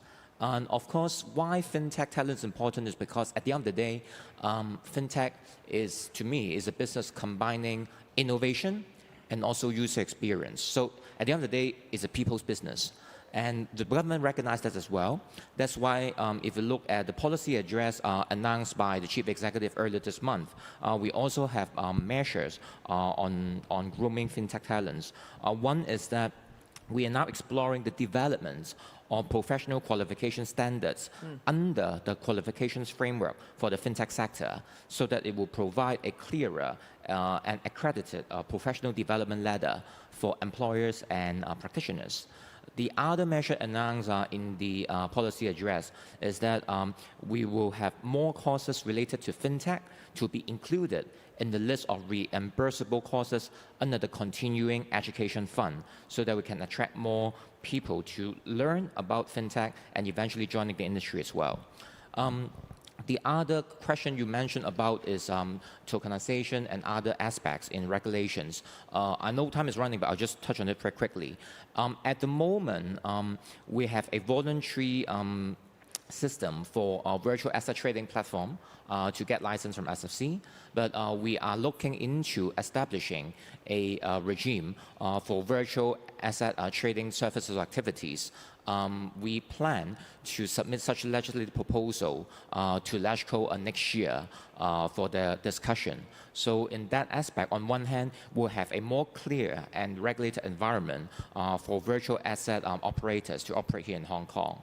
And the other thing we're working on is we always talk about digital currency in terms of maybe on the central bank digital currencies. So early on, I mentioned about the study on ECNY, on cross-boundary application with mainland China. And at the same time, the Hong Kong MA is also studying the application of Hong Kong dollar as well. So these are all very exciting opportunities, which will open more doors and more opportunities for our fintech talents in Hong Kong. Thank you. That's fantastic, and that, I think, answers some of the questions that we're getting from our audience. So keep them coming. So Raymond had asked, the Greater Bay Area opens these opportunities and for virtual banks to tap into China's growing wealth. I wonder how long it will take for VBs to have accessibility to these opportunities on the evolution of the regulatory landscape between Hong Kong and mainland China. So I think all of you are answering these questions that we're getting from our audience. So thank you for that, and just keep that in mind, and I'll try to filter some of those questions back to you. Back to Ernest. Is there any difference between the talent that a virtual bank is looking for versus what a traditional bank is looking for? What are you looking for? Enthusiasm? What are key things that we've been giving tips to the young people that are on this program today? What are things that you're looking for when you hire? I think there are a few things. First of all, WeLab Group, we operate, of course, WeLab Bank. We have a lending company. We've got B2B businesses in China and as well as Indonesia. So I guess the thing to look for is not specifically just to a virtual bank, but to fintech across the board. But before we talk about differences, I think it's worthwhile to talk about some fundamentals does not change whether you are looking for a career in traditional banking, finance companies, or in a virtual fintech environment. And those are, just you have to be hardworking, you have to be curious, you have to have good ethics, and last but not least is a consumer-centric mindset. At the end of the day, you're serving consumers, you're serving your clients. So be it virtual or physical, those are attributes that you must remember. Particularly for fintech, though, I think a few things probably worth noting is we look for intellectually curious people. At the end of the day, virtual banking or fintech, it is a people business, as the panelists have mentioned earlier. We have to understand people. Technology is the means for you to deliver your services and products to the end consumer. But it is the understanding of consumer insights that will drive that innovation, that will drive that product development, that will drive that delivery ability to the customers. So having an open mind, being curious on what new technologies are around, what people are thinking, how can I do this better? I think that's an important element to remember. Now, at WeLab, we also give a lot of opportunities to young people, as long as you step up and are willing to grab that opportunity. A movie, and I'm sure you know which one, have a famous line where one of the actors say, with great power come great responsibility. I'll let you guess which movie that was. At WeLab, we turn it around. With great responsibility comes great power. What that means is the more you're willing to take on, the more you're trying to step forward and say, let me handle this, let me take a stab at it, let me try and do that for you, the more authority and responsibility and power within your organization you will amass. And therefore, we look for people with that attitude. We look for people who are comfortable with working under an ambiguous environment. Fintech is new. We are charting, we're going to territories that is uncharted. We're going to directions that maybe others haven't gone. So the ability to actually work in an ambiguous and fast-moving, developing environment, that's very important. So technical skills, obviously. Consumer understanding, obviously. But having that open-mindedness, curiosity, willing to do more mindset, it's critical in a fintech environment. I would say that's critical everywhere, but a great attitude really goes a long way. Thank you, Ernest. Darini, many students are very, very curious, and I'm sure the ones that are on this program today are very curious to learn more about the work culture and job responsibilities at digital payment service providers. But they're probably thinking, big bank, gee, it's still a mystery to them. Could you tell us what it's like working in a digital payment service in a bank? And how do you achieve synergy by collaborating with other business lines? And I'm going to take this opportunity, as a woman, as a leader in a bank, how do you help promote diversity and inclusion in your bank? Sorry to lob that question, but I had to ask you that. Not at all. Thanks, Angelina. And that's a very kind of multifaceted question. So let me try and sort of break it up into a few different parts, right? I think the first part of it is, what is it like to work in a digital payments solution provider within a large bank, right? And I'll extend that a little bit into saying a semi-fintech within a bank, if you want. The first thing I would say is there is no typical day. It is a very dynamic environment, right? And I think Ernest touched upon this. The thing that drives a product or a business like this is that customer problem, right? So the first thing I would say is there's no typical day. There's a dynamic set of challenges. And usually it's about a group of very passionate individuals getting together and trying to say, right, how do we make our customers' life easier? What pain points can we solve? What experience can we make better, right? So there's a lot of passion, there's a lot of energy. The second thing that probably is a characteristic of a typical day is it's very flat. So sort of perhaps what you would see in more traditional banks, which is a lot more of structured governance and forums. A lot of that is not true in a more fintech or startup style environment. So it's a lot more flat organization. There's a lot more ad hoc meetings of people just getting together and brainstorming. And often these are cross-functional, right? So you could have someone who's responsible for product sitting with someone who's responsible for marketing or risk or consumer, getting together in a room and just creatively trying to respond to a customer pain point or trying to come up with a solution. The third thing that I want to say, which is probably a very characteristic part of ways of working, is it's informal, right? So again, what we consciously try to do is to minimize hierarchies or rigid structures. There's a lot of fun involved, right? If you're in an intense environment, you're working with people, you're trying to get creative energy flowing, then it's very important to have fun with that group of people together. So very often at 3 p.m. on the floor, you'll see someone playing table tennis or darts or going out for a run. And that's part of that creative process, right? It's part of getting that team to work in unison. It's a bit like, you know, the drum beat when you row together. You've got to get that team in the same rhythm. So all of this is contributing towards that. And then the last bit that you said, which is, you know, how does this work versus the bank and the businesses, and how does that collaboration work? I would say, especially for something like PayMe, that is, you know, in the DNA, right? We have the liberty of operating like a fintech, but leverage all the benefits that the big bank brings, right? So the experience, the customer data that Ernest was talking about, the richness of insight that exists, particularly for a bank like HSBC that spans retail banking, you know, corporate banking, and large corporations as well. So all of that experience, data, insight, richness feeds into PayMe and the day-to-day operations, right? So it's a very exciting environment, very energetic, very dynamic, no typical day, and you know, a lot of the qualities that Ernest was talking about is true for any individual you would see in that. Right? And then I think to pick up on your sort of last angle on what is it like as a woman leading this, and what can we do to promote diversity, I think, you know, HSBC and PayMe, we take diversity very seriously, right? Like we're super passionate about the diversity agenda, and it runs beyond gender almost, right? It's for me, diversity is in every aspect, you know, ethnicity, race, diversity of thought, right? Bringing different creative ideas.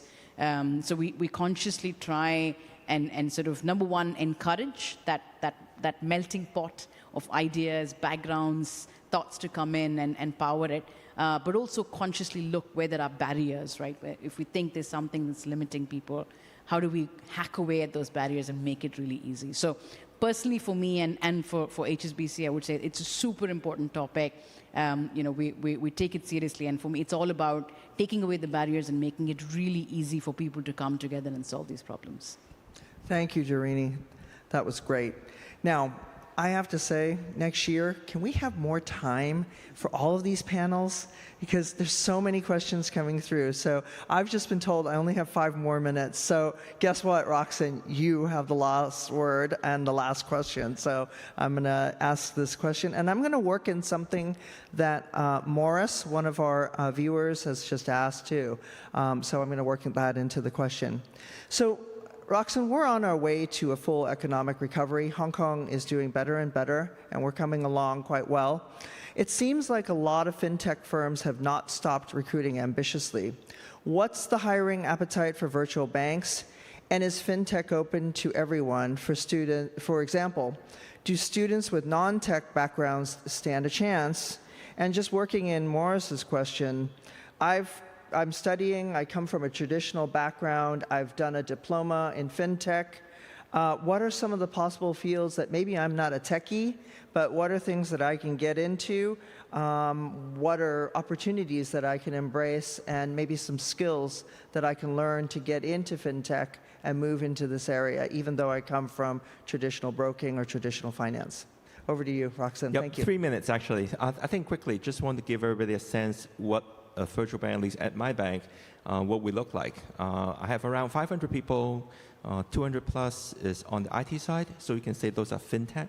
But actually, the word fintech is embraces in every one of the bankers in my bank, because technology and knowing your customer and banking knowledge is actually all in one person. And therefore, don't differentiate yourself from a banker or fintech. I mean, for anyone who wants to work at a virtual bank, you need to understand the rule. We are in a regulated environment, so knowing the rules, meaning you know banking first. Technology is something that helps and automate, but it doesn't mean that everyone needs to know how to write the codes. So out of my 500 people, 200 are tech. A lot are actually in the second line of defense, which is infrastructure, risk. Those are actually around another almost 195 people. So when you think about first line of defense, I have retail banking, wholesale banking, treasury. And that only makes up like 80, not even 80 actually. That's almost, makes up only around 40 plus people. And the remaining is internal audit. So think about what you like, then you can think about what I want. I mean, what I want is pretty obvious because every position is different. So learn about the position that you're looking for, learn about the potential employer that you're looking for. Do your homework as one is, I mean, we all need to do due diligence. And diligence goes both ways, right? When I interview you, I read your CV. So when you come to us, you better do your homework to know where we are. CA Bank being the largest and #1 virtual bank right now means we serve 400,000 customers from 0 to 1. So that's a big number, and that's why we need a lot of people. But then we do need a lot of hardworking and smart people. So that's where we are. Thank you so much, Roxanne. So we're running out of time here. We have a chance for the last word. Let's make a prediction. Where do you see fintech going next year? And what's one key trend that you're going to focus on for the next year? We have 1 minute. Over to you, Roxanne. You start first. Fintech is not going away. I think the virtual banking model has been recognized by our regulators as disclosed in June just now for Hong Kong. We're going Fintech 2025. And the first focus is all bank go Fintech. So I think all of us, I mean, the Fintech is not just something very specialized to virtual banking. So every one of us embrace technology. Don't get scared of it. You don't need to be a techie and write codes, but then you need to understand technology. Darini. Thanks, Katrina. I think building on that, right, fintech, the whole division between banks and fintech, I think is going to start blurring. So they're going to become part of this one integral fabric, and there's going to be fertilization of talent, ideas, all kinds of crossover between the two. Joseph, you'll have the last word. 1 second. Ernest. Fintech and all the other tech will be working closely together. I think the word ecosystem is probably a little overused, but I think fintech will join hands with other industry to make much better experience for our consumer. Last word, Joseph, for today. Well, for fintech, I see across different segments between wealth tech, cybersecurity, regtech, so on and so forth are all booming. So fintech will be the way up for sure. And I would encourage all the students to get yourself prepared, equipped, and capture those opportunities. Thank you. You heard it from the experts. Thank you very much, panel, today. Roxanne, Darini, Joseph, Ernest, thank you very, very much today. We look forward to next year's panel. Thank you. Thank you very much.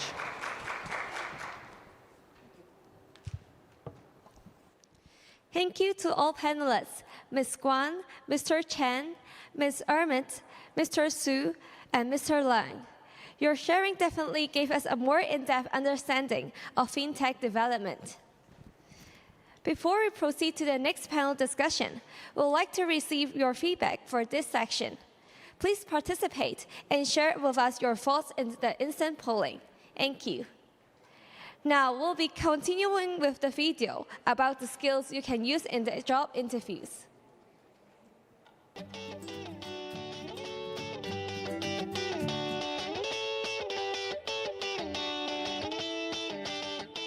Why do you want to work for FSDC? I want to work in FSDC because I want to equip myself with the product knowledge and marketing skill set in the financial industry. I know FSDC is a high-level, cross-sectoral advisory body to engage the industry to promote Hong Kong as an international financial city. I see there's a strong vision in the organization. In addition, I see a lot of social media posts from FSDC. I'm interested to learn more about them, and I hope I can drive one of the campaigns in the future. Therefore, I see this as a step for me to begin my career in the financial industry. Last but not least, I believe that working in finance, I can learn something new every day. Beware of generic answers. If what you say can apply to a whole slew of other companies, or if your response makes you sound like every other candidate, you are missing an opportunity to stand out. Here are 4 strategies. Do your research and point to something that makes the company unique, that really appeals to you. Talk about how you have watched the company grow and change since you have first heard of it. Focus on the organization's opportunities for future growth and how you can contribute to it. Share what's gotten you excited from your interaction with employees so far.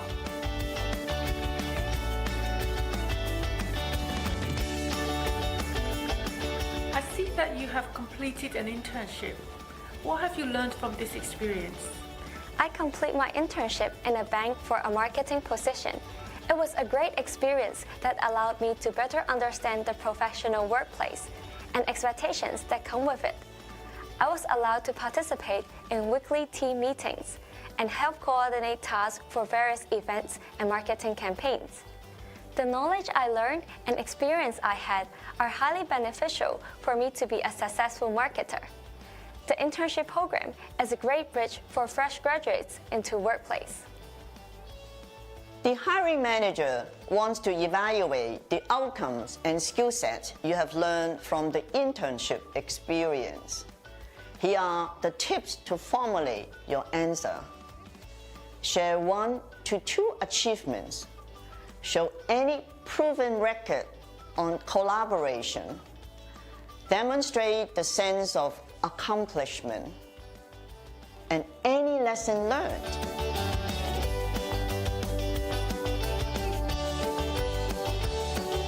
How do you see yourself in 5 years' time? I don't know if I will still be working in marketing in 5 years' time, but I would like to try and see if it works. I might return to university and pursue a postgraduate degree in another field if it doesn't work out for me. When answering this question, be honest and be yourself. Keep your answers specific and work-related. Be ambitious, yet realistic. Show a sense of commitment. Give importance to a long-term career.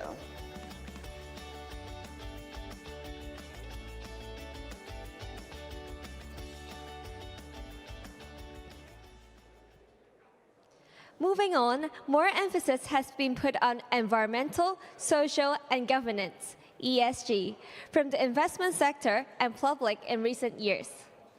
Therefore, the topic for our second panel discussion will be about ESG. Again, please feel free to submit any questions you have regarding the topic in the Q&A box when the panel discussion begins. First, we are very honored to have Professor Galo Chen as the moderator for the panel today. Professor Chen is the Professor of Finance and the Chair of the Department of Finance from the Business School of Chinese University of Hong Kong. The panelists are Mr. Pat Wu. He is a partner of KPMG China and the Global Co-Chair for Sustainable Finance for KPMG Impact. Our second panelist is the Wealth Business Leader of Asia and Mercer Investment Hong Kong Limited, Ms. Janet Lee. Next, we have Ms. Grace Ho, the Head of Green and Sustainable Finance at Hong Kong Exchange and Clearing Limited. The last panelist is Mr. Wonu Wu. Mr. Wu is the Head of ESG, Sustainable Research in APAC of UBS. Now, let me give the floor to Professor Chen to moderate the discussion of the panel on ESG today. Professor Chen, please. If you have any questions to the speakers, type them in the Q&A box. If your questions are chosen, you will have a chance to win free tickets to Hong Kong FinTech Week.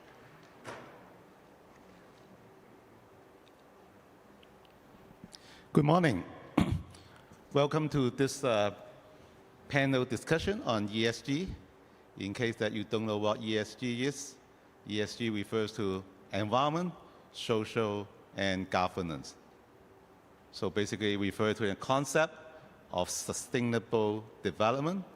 It really refers to the idea that the companies should really watch out in terms of their product as well as the service is contributing to sustainable development in the environment, people, and society.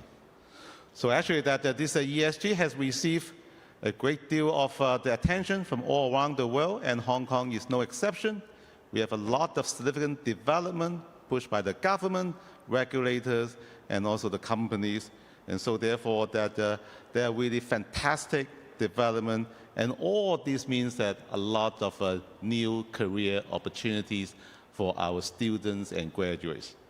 So today we are very happy to have the experts in the area to share with us the latest development in the ESG and what does it mean for these future opportunities for our students.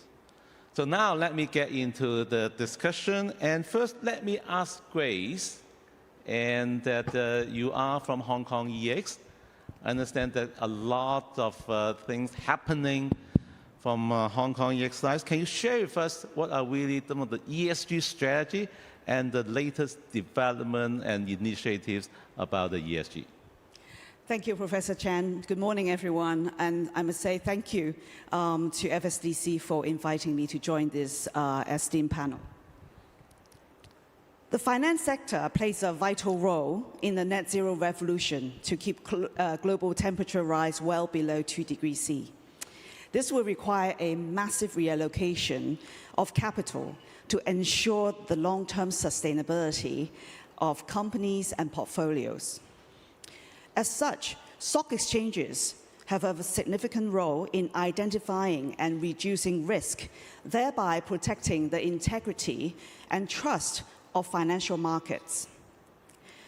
The risks presented by climate change share many characteristics with the risks associated with the financial crisis and corporate governance irregularities, in relation to which stock exchanges have already made meaningful interventions. At HKEX, we believe it is our duty to create a stable, healthy financial infrastructure to support the transition to a low-carbon, climate-resilient economy. For example, as an exchange operator, we facilitate the creation of a vibrant, sustainable finance ecosystem through partnerships, access to resources, and support a range of sustainable finance products to enable businesses to accelerate their sustainability journey and investors to diversify their portfolios. Last December, we launched Stage, which is Asia's first multi-asset class platform to encourage greater transparency through additional voluntary disclosures, increased access to resources, and market education, as well as stakeholder engagement. I'm very pleased to say that Stage has done pretty well in attracting green finance. Last year, the total of number of green bonds was 18, raising about 66 billion Hong Kong dollars. As of the first 9 months of this year, we have already surpassed that record number of 18 to 73, raising more than $185 billion. As you may know, our Monetary Authority and Securities Commission has set up a cross-agency steering group to coordinate the management of climate and environmental risks to the finance sector, accelerate the growth of green and sustainable finance in Hong Kong, and to support the government's climate strategies. The steering group has been running for almost 16 months now, and a number of concrete steps have been announced as a result of such great collaboration and coordination. In December last year, we announced a strategic plan which covers from capacity building, market development, to climate disclosure, as well as the overall relationship in the fintech and the Greater Bay Area. In July this year, the steering group announced its priorities to focus on climate-related disclosures and sustainability reporting, the carbon market opportunities, as well as the launch of a new joint center for green and sustainable finance. The center is a cross-sector platform whereby we work with market participants to coordinate the efforts of financial regulators, government agencies, and academia in capacity building, thought leadership, and policy development. The capacity building working group and also the data management working group have had already 15 meetings in order to provide recommendations to the cross-agency steering group later on this year. As regards the carbon market opportunities, HKEX and SFC are leading a feasibility study. I do not wish to gun jump on what the outcome may look like. Suffice to say that Hong Kong and China's net zero commitments drive pressure for companies to voluntarily set their net zero strategies and targets. The access to carbon offsets and derivatives will be crucial to cover their unabated carbon emissions on their pathway to net zero. With over 2,500 listed companies and the majority being mainland-based, we could lead and capture this opportunity by offering a suite of carbon products to meet this growing demand. I will pass the floor back to Professor Chen. Thank you. Thank you very much, Grace. So later I'm going to really ask you again about what does it mean for the job opportunities for our students. But first, really let me go to Pat. You are from KPMG, and so I understand that now that the companies, besides this financial disclosure, there are also a lot of emphasis on the ESG disclosure. Can you share with us what does it really mean in terms of the job opportunities for the young talents? Yeah, thank you, Professor. Absolutely, I think that there is going to be so much opportunities in this field of ESG. Since 2016, the Hong Kong Stock Exchange has already mandated ESG reporting. And as you've heard from Grace, there is just so much capital that's needed to move into this space for us to meet those climate requirements. As such, a lot of companies are now looking at really enhancing their ESG performance. You may know that actually all listed companies, not all listed companies, but a lot of listed companies have ESG scores, ESG ratings, similar to credit ratings.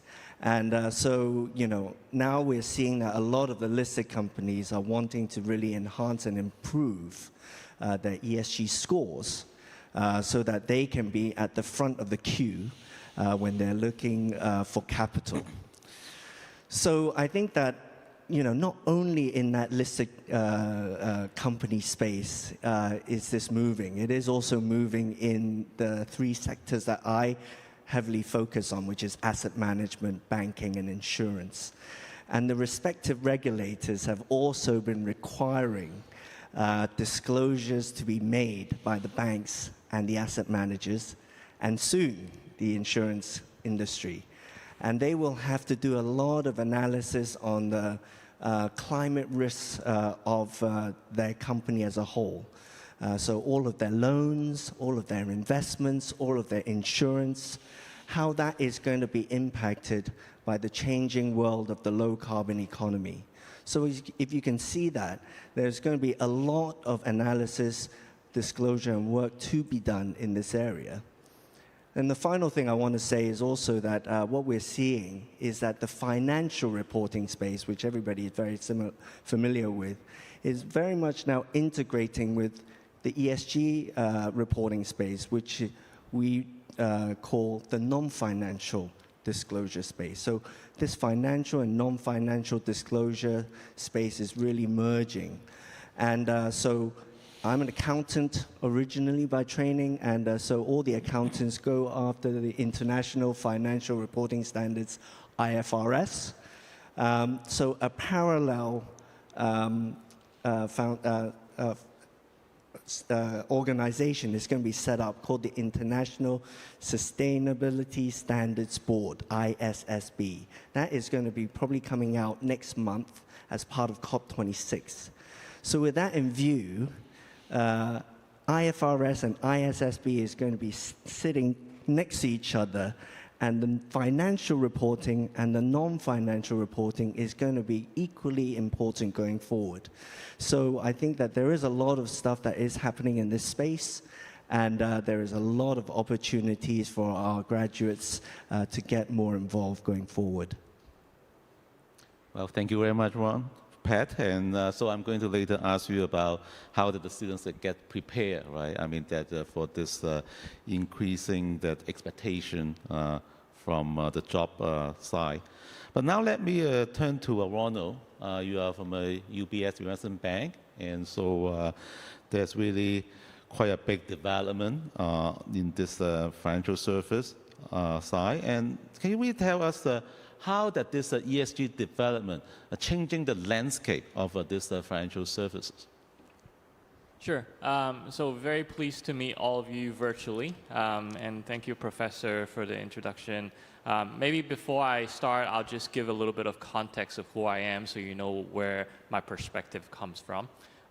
As Professor mentioned, I work for UBS, and I lead the research for APAC for ESG.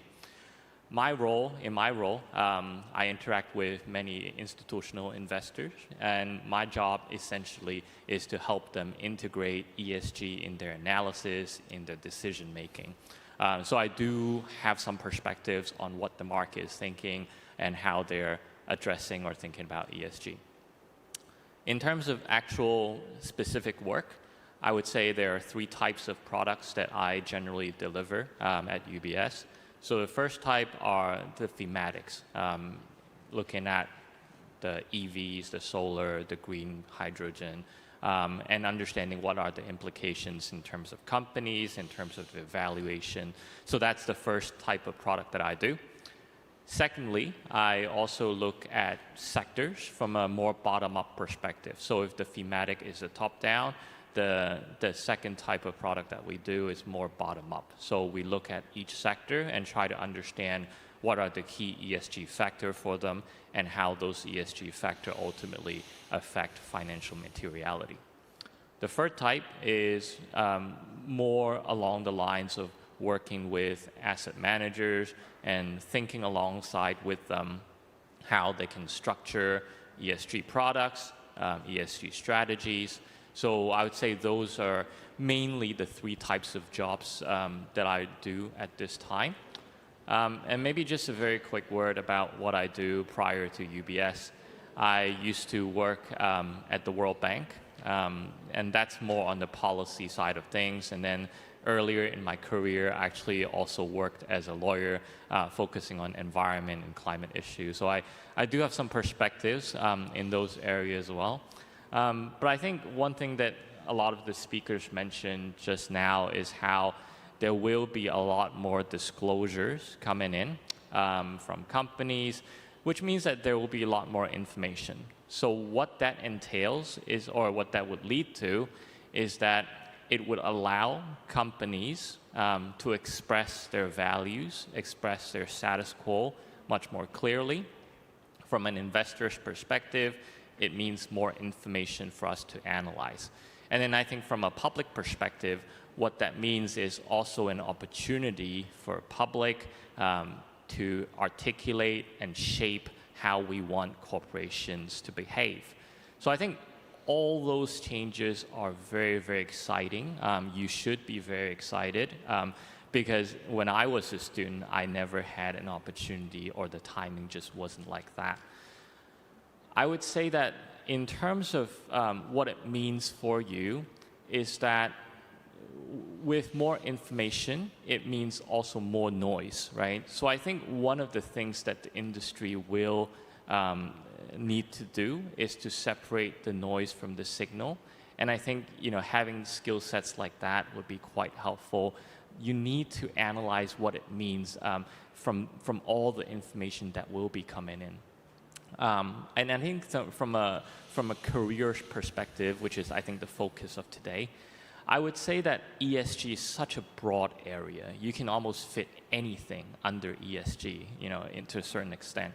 So what I would say is that, first of all, be great at something rather than be mediocre or decent at everything, because ESG is so broad, you may be tempted to just understand every aspect of it. And I can tell you that's very difficult, if not impossible.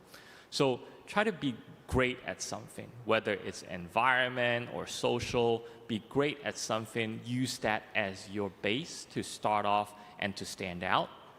The other thing that I would mention is that learn skill sets that would enable you to build your career, whether it's data analysis, whether it's some sort of financial acumen that will allow you, or accounting, that will allow you to build a career. And look at what for example, as Pat mentioned, right, the regulations that are coming out.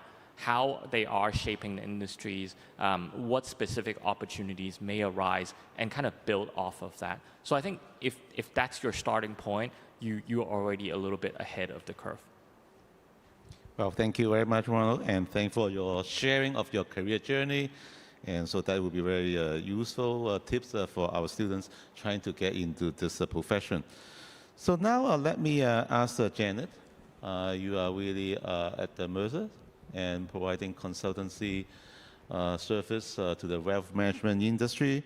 So can you tell us that how is this growing trend of ESG is shaping the wealth management industry? Sure, thanks, Professor Chan. So first of all, this is no doubt a growing trend. Some might be more visible and some less visible. But before trying to address some of the visible trends, I wanted to bring some of the invisible because those are behind the scene. And I think it's important for students, as Ron also touched on just now, ESG or the broader sustainable or responsible investment is actually very broad. So you do need to identify which area you're looking at and then at which stages and the methodology.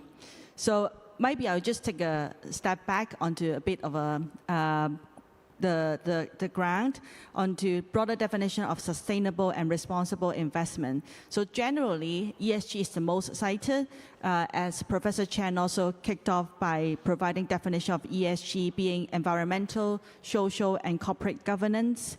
And these are issues that investors consider in the context in their investment portfolio. But also under this umbrella, we also put stewardship into this responsible or sustainable investing by covering the voting and engagement with underlying companies, as well as investment managers and engagement with policymakers for risk and return reasons.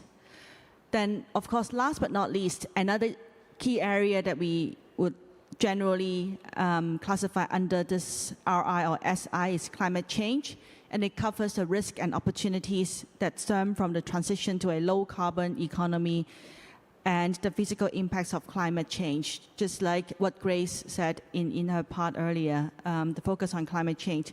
So it is, first of all, very important to understand the focus and the resources to back up the initiative. Otherwise, we run the risk of spreading yourself too thin and not achieving the desired objectives. And so once that's set, and we are under a cross-sectional or three-dimensional approach, that's a pathway onto how you achieve this ESG or sustainable investment. And we generally call this a pathway, sustainable investment pathway, by starting from what's the belief, the investment belief established, and noting any key sustainable investment topic that's specific to your organization. Next is policy. Are the policies and governance in place to reflect those beliefs that correspond to any regulatory requirements, like what Pat said just now, all the disclosure requirements, etc. Then further on to process. Are the processes aligned with the policy commitments, and how are managers guided to follow the policy?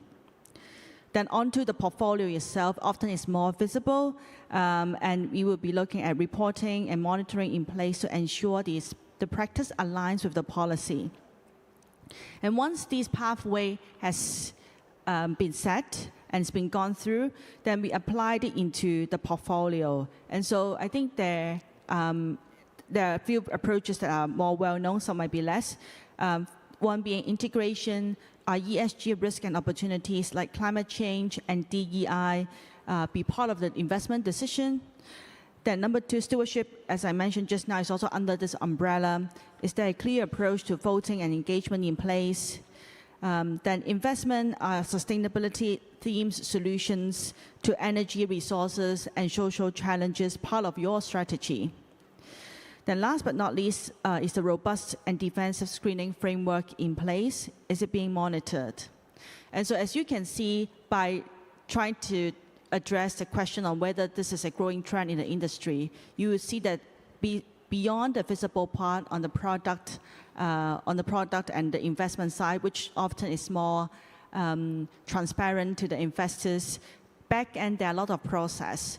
So when we looked at the wealth management industry and also the asset management players in this space, we have seen that many of them have been looking at not just at the product end, and for sure, we have seen a lot of the green bonds, sustainable investment, ESG, indexation investment going on with the investors. But behind the scene, we have also seen these wealth management firms trying to integrate ESG into their investment process, bring in through from the start to the end. And also at the philosophy level, firm will be looking at setting these high-level goals in terms of their governance.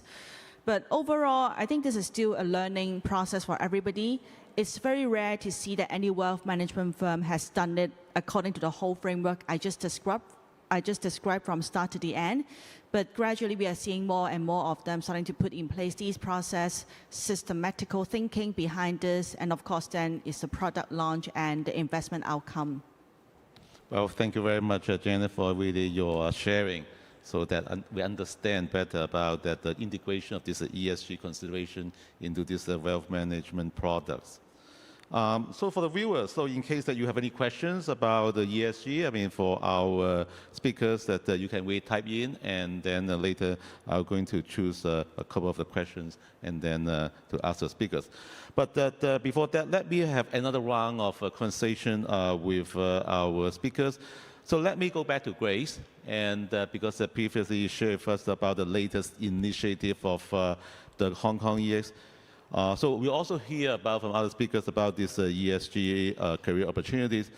May I ask you whether that you have anything to add? And in particular, would you say that an understanding of ESG values would enhance a job seeker's chance in corporates? Thank you, Professor Chen. So we've just heard from my panelists here, there are so many job opportunities because the word that we heard is broad. ESG is very broad.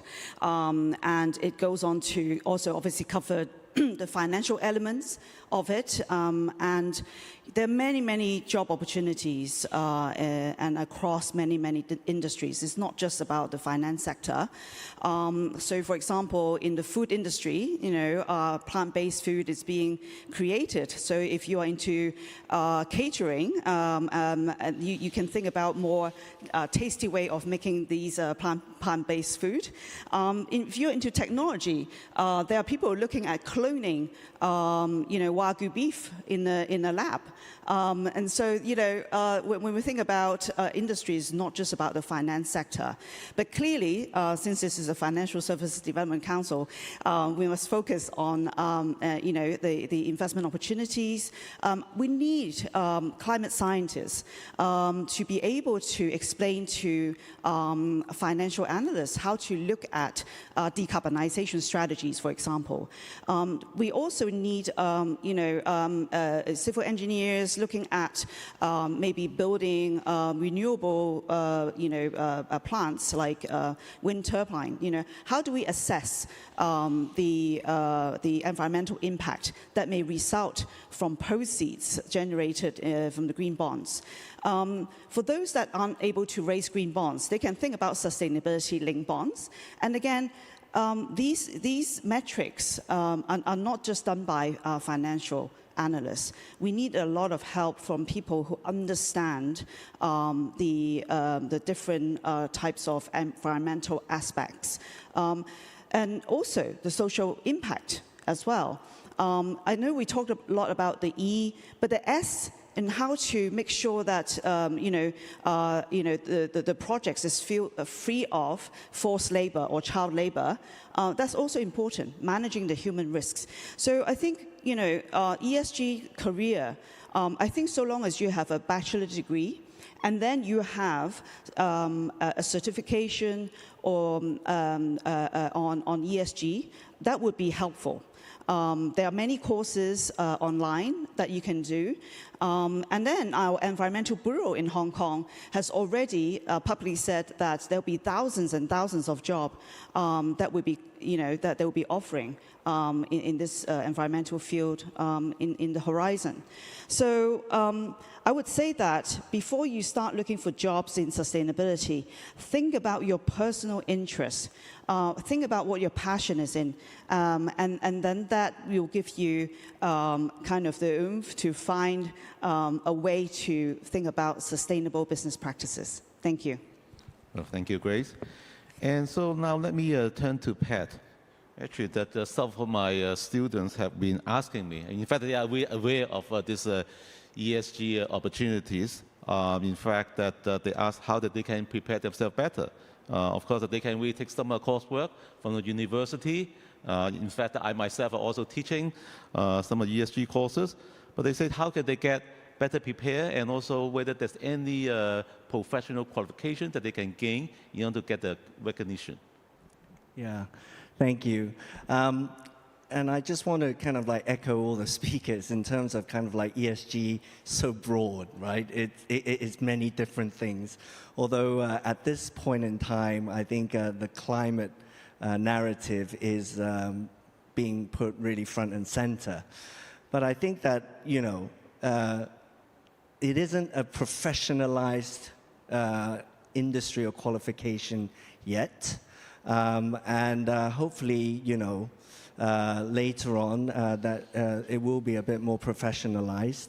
But one thing I have to say is that ESG and kind of like the financial services or candidates with financial acumen, that intersection of ESG and finance is where really we are lacking that skill set in Hong Kong in particular, or even globally, because the people who have been traditionally looking at ESG have predominantly been, kind of like social compliance people, or corporate social responsibility people, or some kind of like environmental engineer and engineering type environmental science type people. And so what we're seeing in the financial services space is really the need for additional lens to be added to what is in existence already in the financial services industry. So for example, if you're in risk management, now every company does risk management. All the banks and asset management and insurance company, they do risk management every day. But now we need to kind of like add a little bit more on there, add this ESG lens onto it. And what we are finding, and we're taking this approach within KPMG as well, is that all of our functions and service lines all will have to, over the next several years, all have to have that ESG component integrated into those service lines. So I think that, in the end, I just talked about disclosure, but disclosure is the end point of what you've done. So you have to have done a lot of stuff before you do the disclosure, and that stuff that is being done usually doesn't get seen. But in the end, that's where the secret sauce is. And we've been training so many people within our organization, and so many colleagues now are kind of like putting their hands up and saying, well, I want to do more ESG. So I think that, in the end, what I'm trying to say is there are multiple pathways into having an ESG career. I effectively stumbled across it 15 years ago when I was in the supply chain, and I just really wanted to find out more about green manufacturing. And here I am talking to you from a financial services perspective. But I think that, as Grace has said, I think that, that passion, that interest is what is going to continue to drive you to find out more and to get more involved. There are many, many courses out there, and my colleagues are taking them as well. Cambridge has excellent course, the Cambridge Institute of Sustainable Leadership. Oxford has courses, and even the local universities, of course, have masters in certain ESG and sustainable finance courses. And I think that those are kind of good segues into an ESG career. But where you really learn is to get your hands dirty, really go and look at those systems and metrics and disclosures. And when you are really in the mud and the thick of things, that's where you learn. And that's where experience comes from. And there is such a lack of experience in the financial services industry in ESG that there's so much opportunity. And it's so early days right now that if you get involved right now, you know, as long as you're interested, you're almost hired. And you know, and we will want to train you up to be able to, you know, have this career going forward. And so, you know, come and talk to me if you want. Well, thank you very much, Pat, for your sharing. Now let me turn to Ronald, because you are with UBS, and this is a major investment bank, and certainly that financial talents are very, very important. And I always heard that Hong Kong, we have a shortage of financial talents. So now let me ask you how true it is also for ESG. Is the problem more serious or less of a problem? Well, so I think when we look at ESG, it's a global phenomenon, right? And I think one of the things about ESG, that it being global, is that if you reflect on it and think about your career, I know that many of you are based in Hong Kong, but it's an issue that stretches beyond Hong Kong. If you think about climate, if you think about how people approach ESG, there are roots in other countries, developed markets like Europe, and certainly different countries are taking different approaches and attitudes towards ESG. So I think in your journey to seek what you want to do, especially when you're young, don't limit yourself to just the opportunities in Hong Kong. I certainly started this is actually my first job in Hong Kong. And I do think there is a lot of benefit for me having worked outside of Hong Kong and gained those perspectives. So I think my first advice is maybe just widen your circle to see what's out there, and you may be surprised.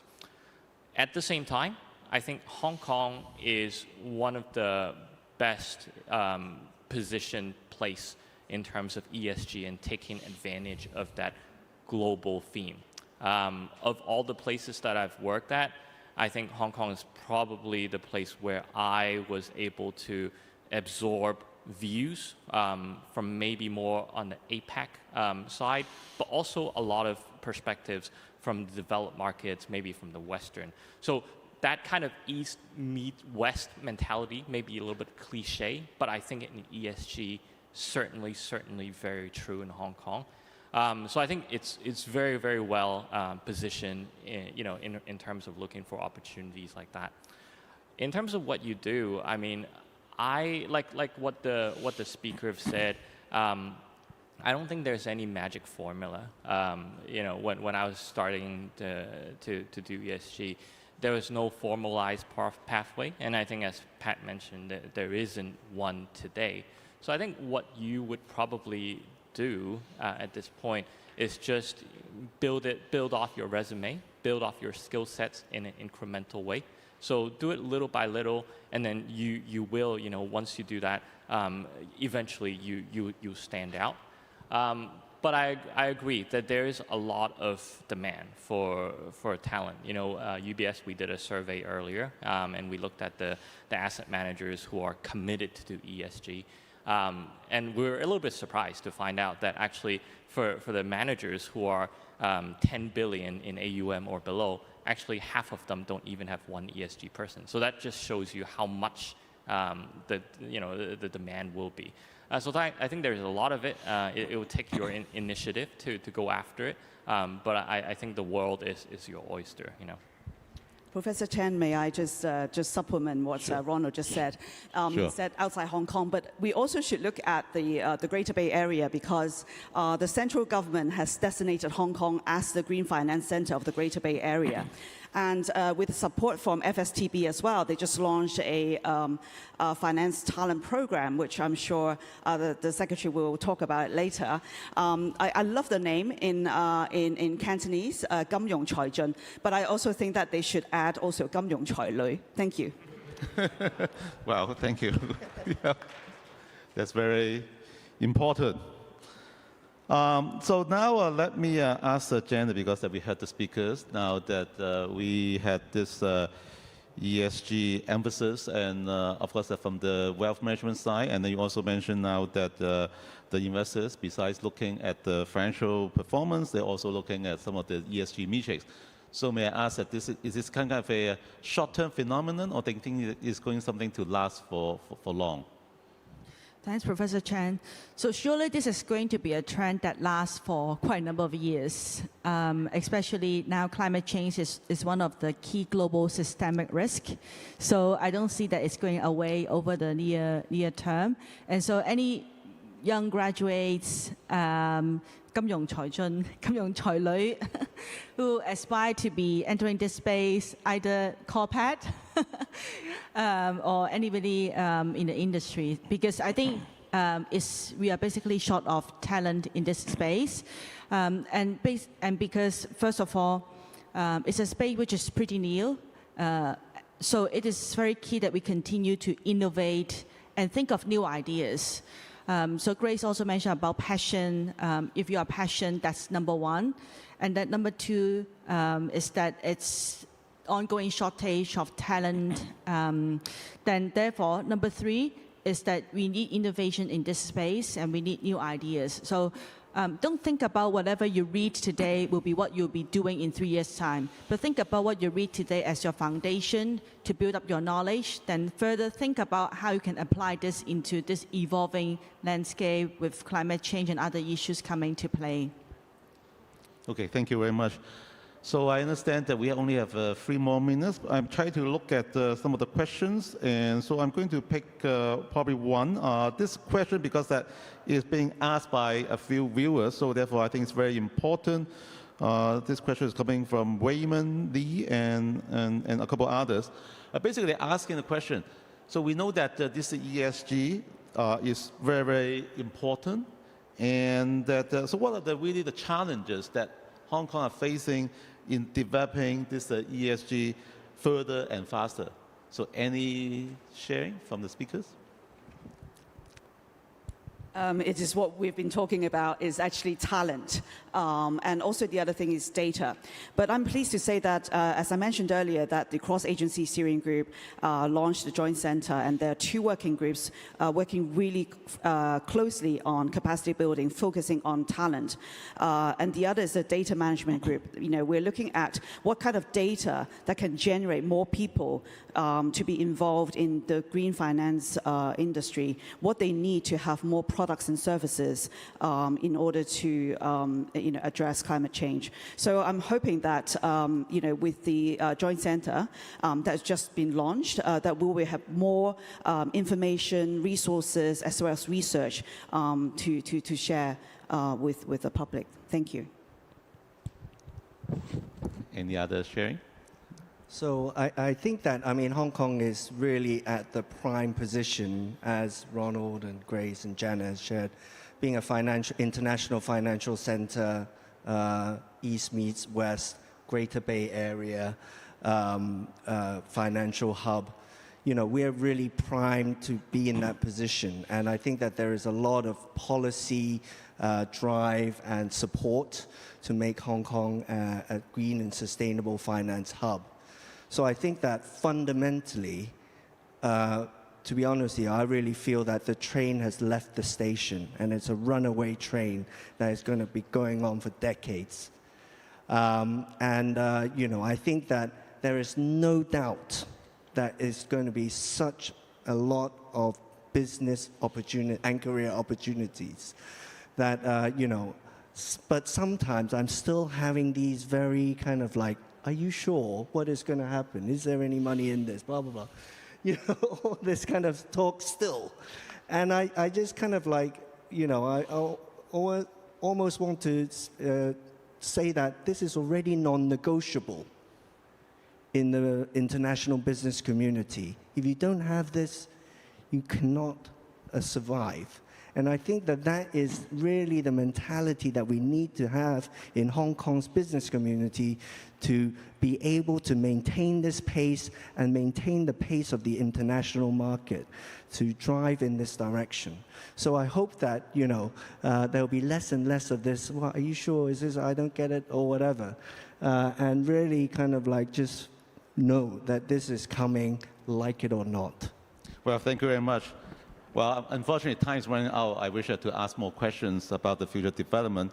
But with that, I would like to thank our panelists, Grace, Pat, Ronald, and Janet, for great sharing. And I think that these are really useful tips for our viewers, for our students, and for our graduates.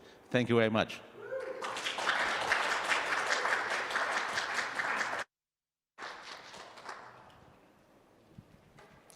Much appreciation to the panelists, Professor Chen, Ms. Ho, Ms. Lee, Mr. Wu, and Mr. Wu. The sharing by the panelists is truly inspiring. Before we proceed to the closing remark, we would like to receive your feedback for this section. Please participate and share with us your thoughts in the live polling. Thank you. The exciting and interesting part of the webinar is not over yet. Now, it comes to another highlight of today's program, which is the closing remark by Mr. Christopher Ho, the Secretary for Financial Services and the Treasury Bureau of the Government of Hong Kong SAR. Please welcome Mr. Ho.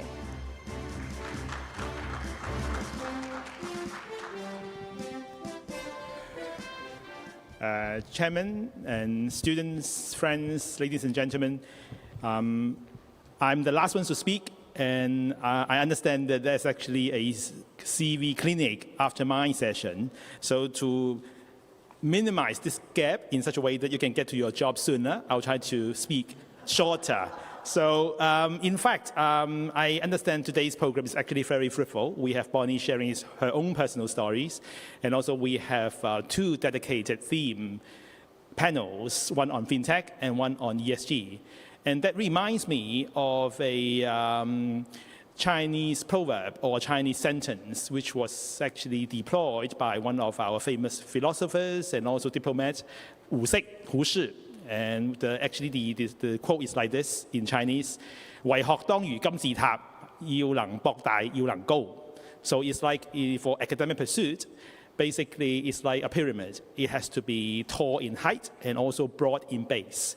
I think that actually encapsulates these two themes. In terms of being broad in base, is actually what ESG is all about. I've been to many universities in Hong Kong, and I've talked to many people and also professors in the engineering schools.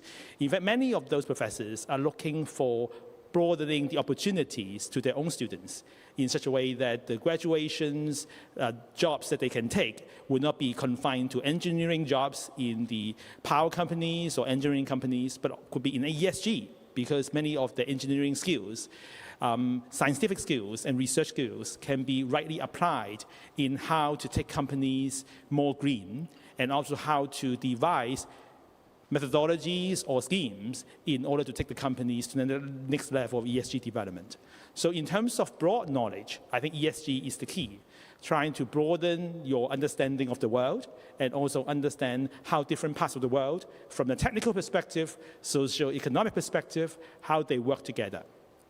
So another dimension, I think, is in terms of the pyramid, is being tall in height. And I think that's exactly what fintech is all about. It's not just about general financial knowledge, credit analysis, but in particular, how to apply those knowledge analysis in a very focused technological manner in such a way that it delivers convenience to clients and yet at the same time try to make the whole process easier and more user-friendly. And on that front, in terms of broadening the base for the pyramid and also scaling further heights for the pyramid, that's exactly what the government has been doing. First of all, for the scaling heights side, if you look at our own policy address, which was just announced earlier this month, we have put together a number of initiatives on the fintech side. And number one is about talent, because after all, today's theme is about jobs, it's about your career, and that's why in the policy address, we set out an initiative that we are already undertaking with my colleagues in the Education Bureau and the Labor Welfare Bureau to put inside our current qualifications framework, the fintech element, in such a way that there is a pathway in terms of professional qualifications in fintech for both employers and also potential employees like all of you for reference. So this is something that we will continue to do in terms of trying to bring in more reference point for our fintech talent development in Hong Kong. And another key element for the fintech development is try to use data. And as highlighted by Grace in the earlier panel, and also by some of the other panelists. And data is important, not just because it gives us information. At the same time, it could be used as an asset. And right now, as you can see, many of the banks lend out loans based on the asset, the real asset of the companies, either properties or other types of assets. But in fact, data can also be deployed as an asset to facilitate banks to do credit analysis, to allow them to appraise the financial positions of companies in such a way that they can better make lending decisions to these companies. And this situation is particularly prevalent among the SMEs, the small and medium-sized enterprises. Imagine you are like a Hong Kong-style cafe shop in Hong Kong, and if you have your own data in terms of the number of Hong Kong milk tea that you sell every day, and also the number of clients that you serve, the number of sandwiches that you sell. These are very important information. And if this information is presented in a sustainable manner, banks can use this information to judge how sustainable your business is, and based on that, to make lending decisions regarding this company and the cafe that you operate. And that's exactly the rationale behind our proposal right now as operated by HKMA to have the commercial data interchange, so-called CDI, in such a way that we can use data as an asset to allow SMEs in particular to use the data that they have in terms of their business operations, their cash flow in and out, and use that to facilitate the borrowing process they have with banks. And with the fintech being tall in height, another dimension, as I highlighted, is about broad in base. And that's why in the latest policy address, we also put in a proposal to include in our talent list for Hong Kong 2 categories of talents. Number one is about ESG, and another is about experienced professionals in the asset management business. And the latter part actually has also a ESG element, because many of the asset management business is about impact investment right now, and it basically relates to green, relates to sustainability as well. So there's something that we already put together in the policy address, and we will continue to pursue in order to make this pyramid taller and also broader. So the next question to ask is, how relevant is all this information to you as a student or as a potential employee to be? I think there are 2 things you need to note. First of all is that we'll continue to offer opportunities for you guys, like this one, to be exposed to the career world in such a way that you can make the right decisions for you. And secondly, I think it's not just about exposure, but more importantly, it's about real job opportunities that we can offer. Like, for example, the CV clinic is to take place after this session. And also, throughout this year, despite COVID, the government has dedicated a lot of resources to creating short-term limited job opportunities, in particular in the financial sector. As you can see, there is a program called the FIRST program, which is operated by FSDC to create more than 1,000 job opportunities for our young people and professionals across various segments of financial services, be it banking, securities, insurance, and even MPFA trustees, in such a way that our people, despite COVID, can have the opportunity to work in a financial institution and to get exposure real time for their future career development. I just browsed the web before I come. I just found that, in fact, among all the video clips produced by FSDC, that one regarding FIRST is most visited with almost 1 million, if not more, visitors. So I think Hong Kong people are very practical and very intelligent, and they only look at things that they see relevant, and also they see opportunities. And if you're looking for that, do come to FSDC. And another program, which is now in the cooking and we will announce very soon, is something called the 灣區啟航金融才俊計劃. So the English version is about set sail GBA. And the idea is that despite the fact that our border is not yet open, we hope to bring to our young people the experience of working in China, in particular the GBA. And we have grouped together a number, in fact, quite a number of very talented individuals in Hong Kong who are actually having a lot of successes across the boundary in the mainland, in particular GBA. They could either be CFOs of listed companies, they could be entrepreneurs of their own. At the same time, they could be senior management, or they could be working as a investor relations guy for a listed company in the mainland, so on and so forth. And they have a lot of experience to share in terms of what they encounter from a Hong Kong guy perspective. And on that front, this program will be announced in mid-November. So the idea is that they will have personal sharing with our students here in Hong Kong across 13 universities and also tertiary institutions. And with this sharing, there will be direct interchange and also contact between these successful people with the Hong Kong students in such a way that they can get firsthand what working in China is all about, despite the fact that the border is not yet open. But this is only phase number one.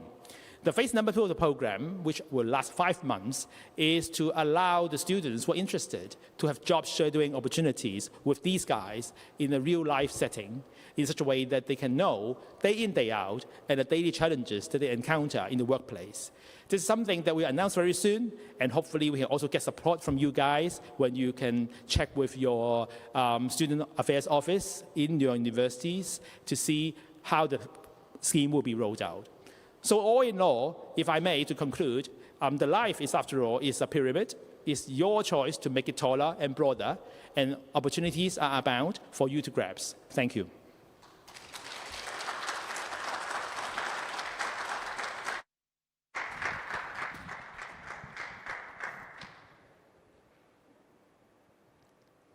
Thank you, Mr. Ho, for your encouraging words. To conclude the Career Day, we will be showing the last part of the video on job interview skills. We sincerely hope every one of you has gotten some ideas about what to do and avoid when you have job interviews in the near future.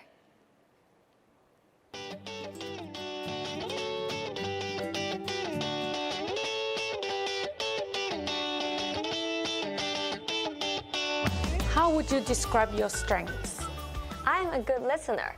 My friends always find me whenever they need me.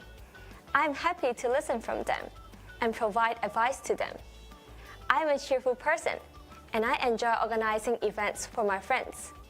And it is never boring with me being around. If you are not sure about your strengths, ask some of your friends or colleagues what they see as your best qualities. Make a list of your skills, divided them into 3 categories. First, knowledge-based skills, acquired from education and experience. For example, computer skills, languages, degrees, training, and technical ability. Second, transferable skills, your portable skill that take from job to job. Example, communications and people skills, analytical problem-solving skills. Third, personal traits, your unique qualities.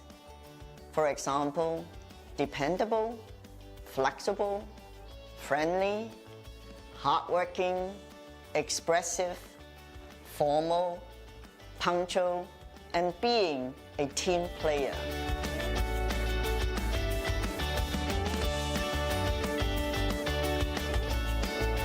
What do you see are your limitations or weaknesses? I have no weaknesses, and nothing will keep me from doing a great job. It is important to respond to these interview questions honestly, with a real limitation that's challenged you at work. It is an opportunity to show the hiring manager that you can learn from constructive criticism, that you are willing to make changes when you face challenges.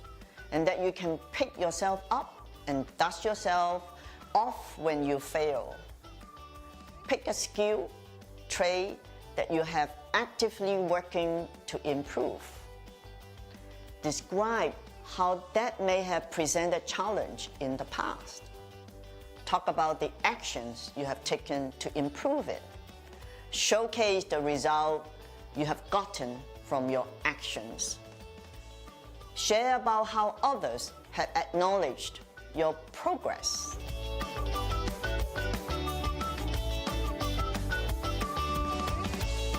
This is all the questions that I have for you. Do you have any questions for me? Yes. When can I expect to hear from you? We still have 2 more candidates to meet this week, and we will call you at the beginning of next week. The chance to ask questions at the end of your interview is your opportunity to find out details of the role you would like to know. So, if you have been wondering what the company culture is like, or would like to find out a little bit more about the day-to-day responsibility of the job, it is the best time to find out if the role is right for you. So take the opportunity to ask meaningful, well-researched questions. This will demonstrate to your interviewer that you did your search and you're taking the interview process seriously. Prepare intelligent questions. Well-researched. Ask 1 to 2 questions. And don't be shy to ask. Thank you very much for coming in. It was a real pleasure to meet with you. In most cases, you only need to send 1 email. A note that thanks your interviewers for their time and expresses your enthusiasm for the job. These are the free tips. Send a thank you note. Write down the key points from the interview. Be patient. You are on track of success in the job search process. Remember to sell them on your skills, character, and the value you add to their business. You'll be on your way to accepting your offer. Good luck!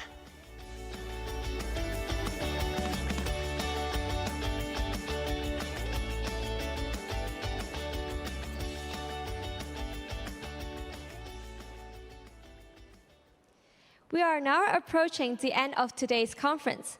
Before we flow around, we would like to once again thank Mr. Lawrence Lee, Ms. Bonnie Chan, Mr. Christopher Ho, and all professionals who have shared with us today. Your precious experience and stories are what made our event successful today. I believe the students will benefit tremendously from your sharing. Career Day is not only inspiring, but also practical. While the webinar has come to an end, the other key component of the event, Career Clinic, is just about to start. During this Career Clinic, HR professionals of various sectors will offer one-on-one advisory service to tertiary students and young professionals on career development, including career pathways, CV writing, presentation, interview skills, and so on. For students who have registered earlier for the section, please directly click the Zoom link provided on the confirmation email and write there 5 minutes prior to scheduled time. The respective corporate representative would initiate a video call with you. Before you leave, kindly be reminded that we will send out a survey link later on. It is highly appreciated if you can fill in the survey and send it back. Your feedback will help us to enhance the human capital initiatives of the FSDC going forward. Do follow FSDC LinkedIn and Twitter page for the latest update on its initiatives in the future. Thanks again for joining us this morning. Hope you find what you take away useful for you and your career in the future. Have a nice day.